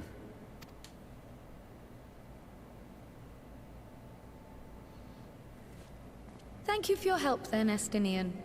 I see why Alphino admires you so.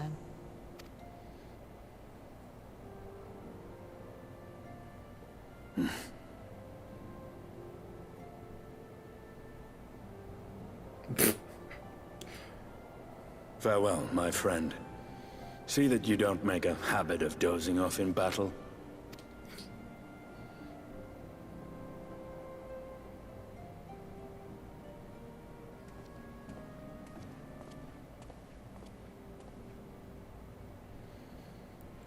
What's he gonna do now? I suppose we should all be getting on then. As ever, we will see to the Archon's needs. In the meantime, why not get some rest? You've more than earned it. Go on.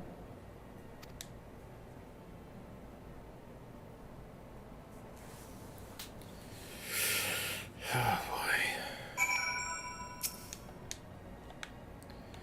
You must be shattered after all that hopping back and forth between worlds.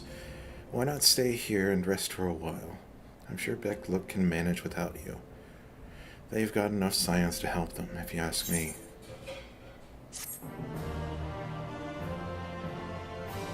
Any final cutscene here?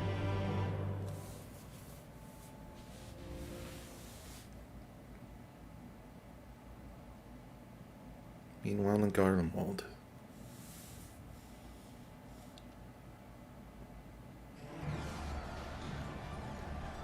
Well. Traitors, you would dare deny Lord Nerva the throne. Oh boy. Rawr.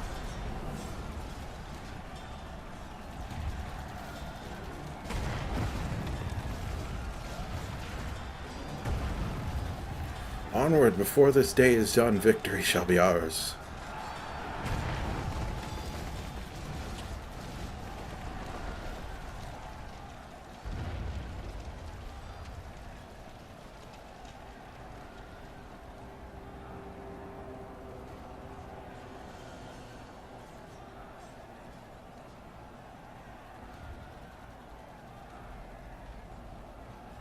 Boring, boring, boring. Do you think I find it amusing, like dogs herding cattle to the slaughterhouse?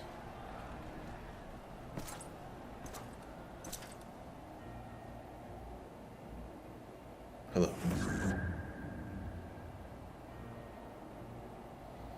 That hue, your soul is... Who are you?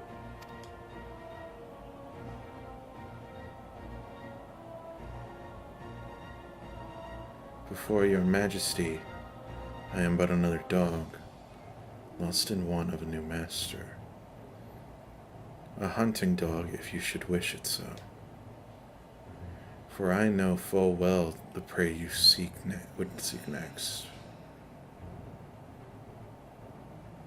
Zodiac.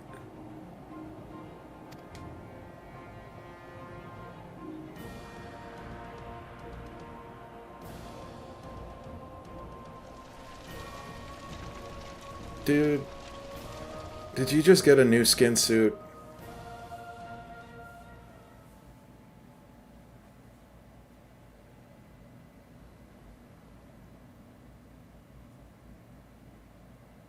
Meanwhile, in Eulmore in the first.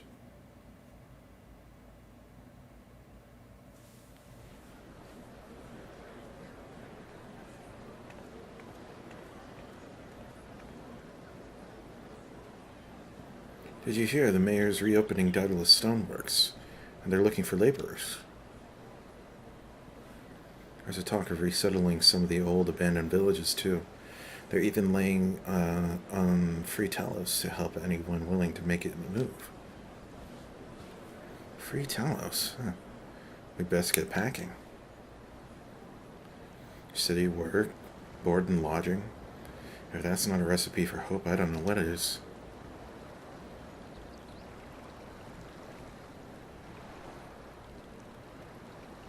Hey! Hope.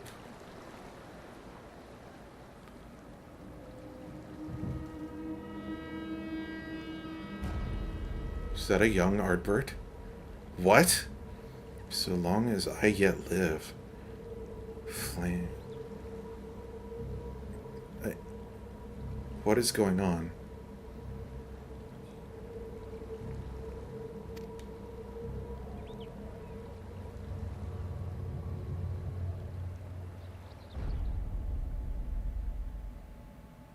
It is my destiny to see our dream fulfilled.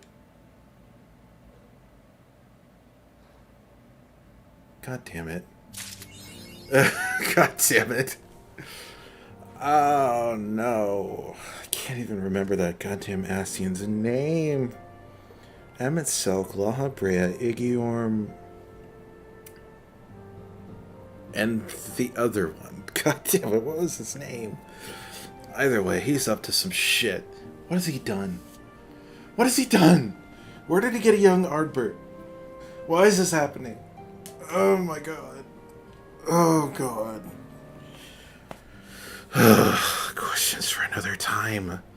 3 months' time, probably. Somewhere around January or February.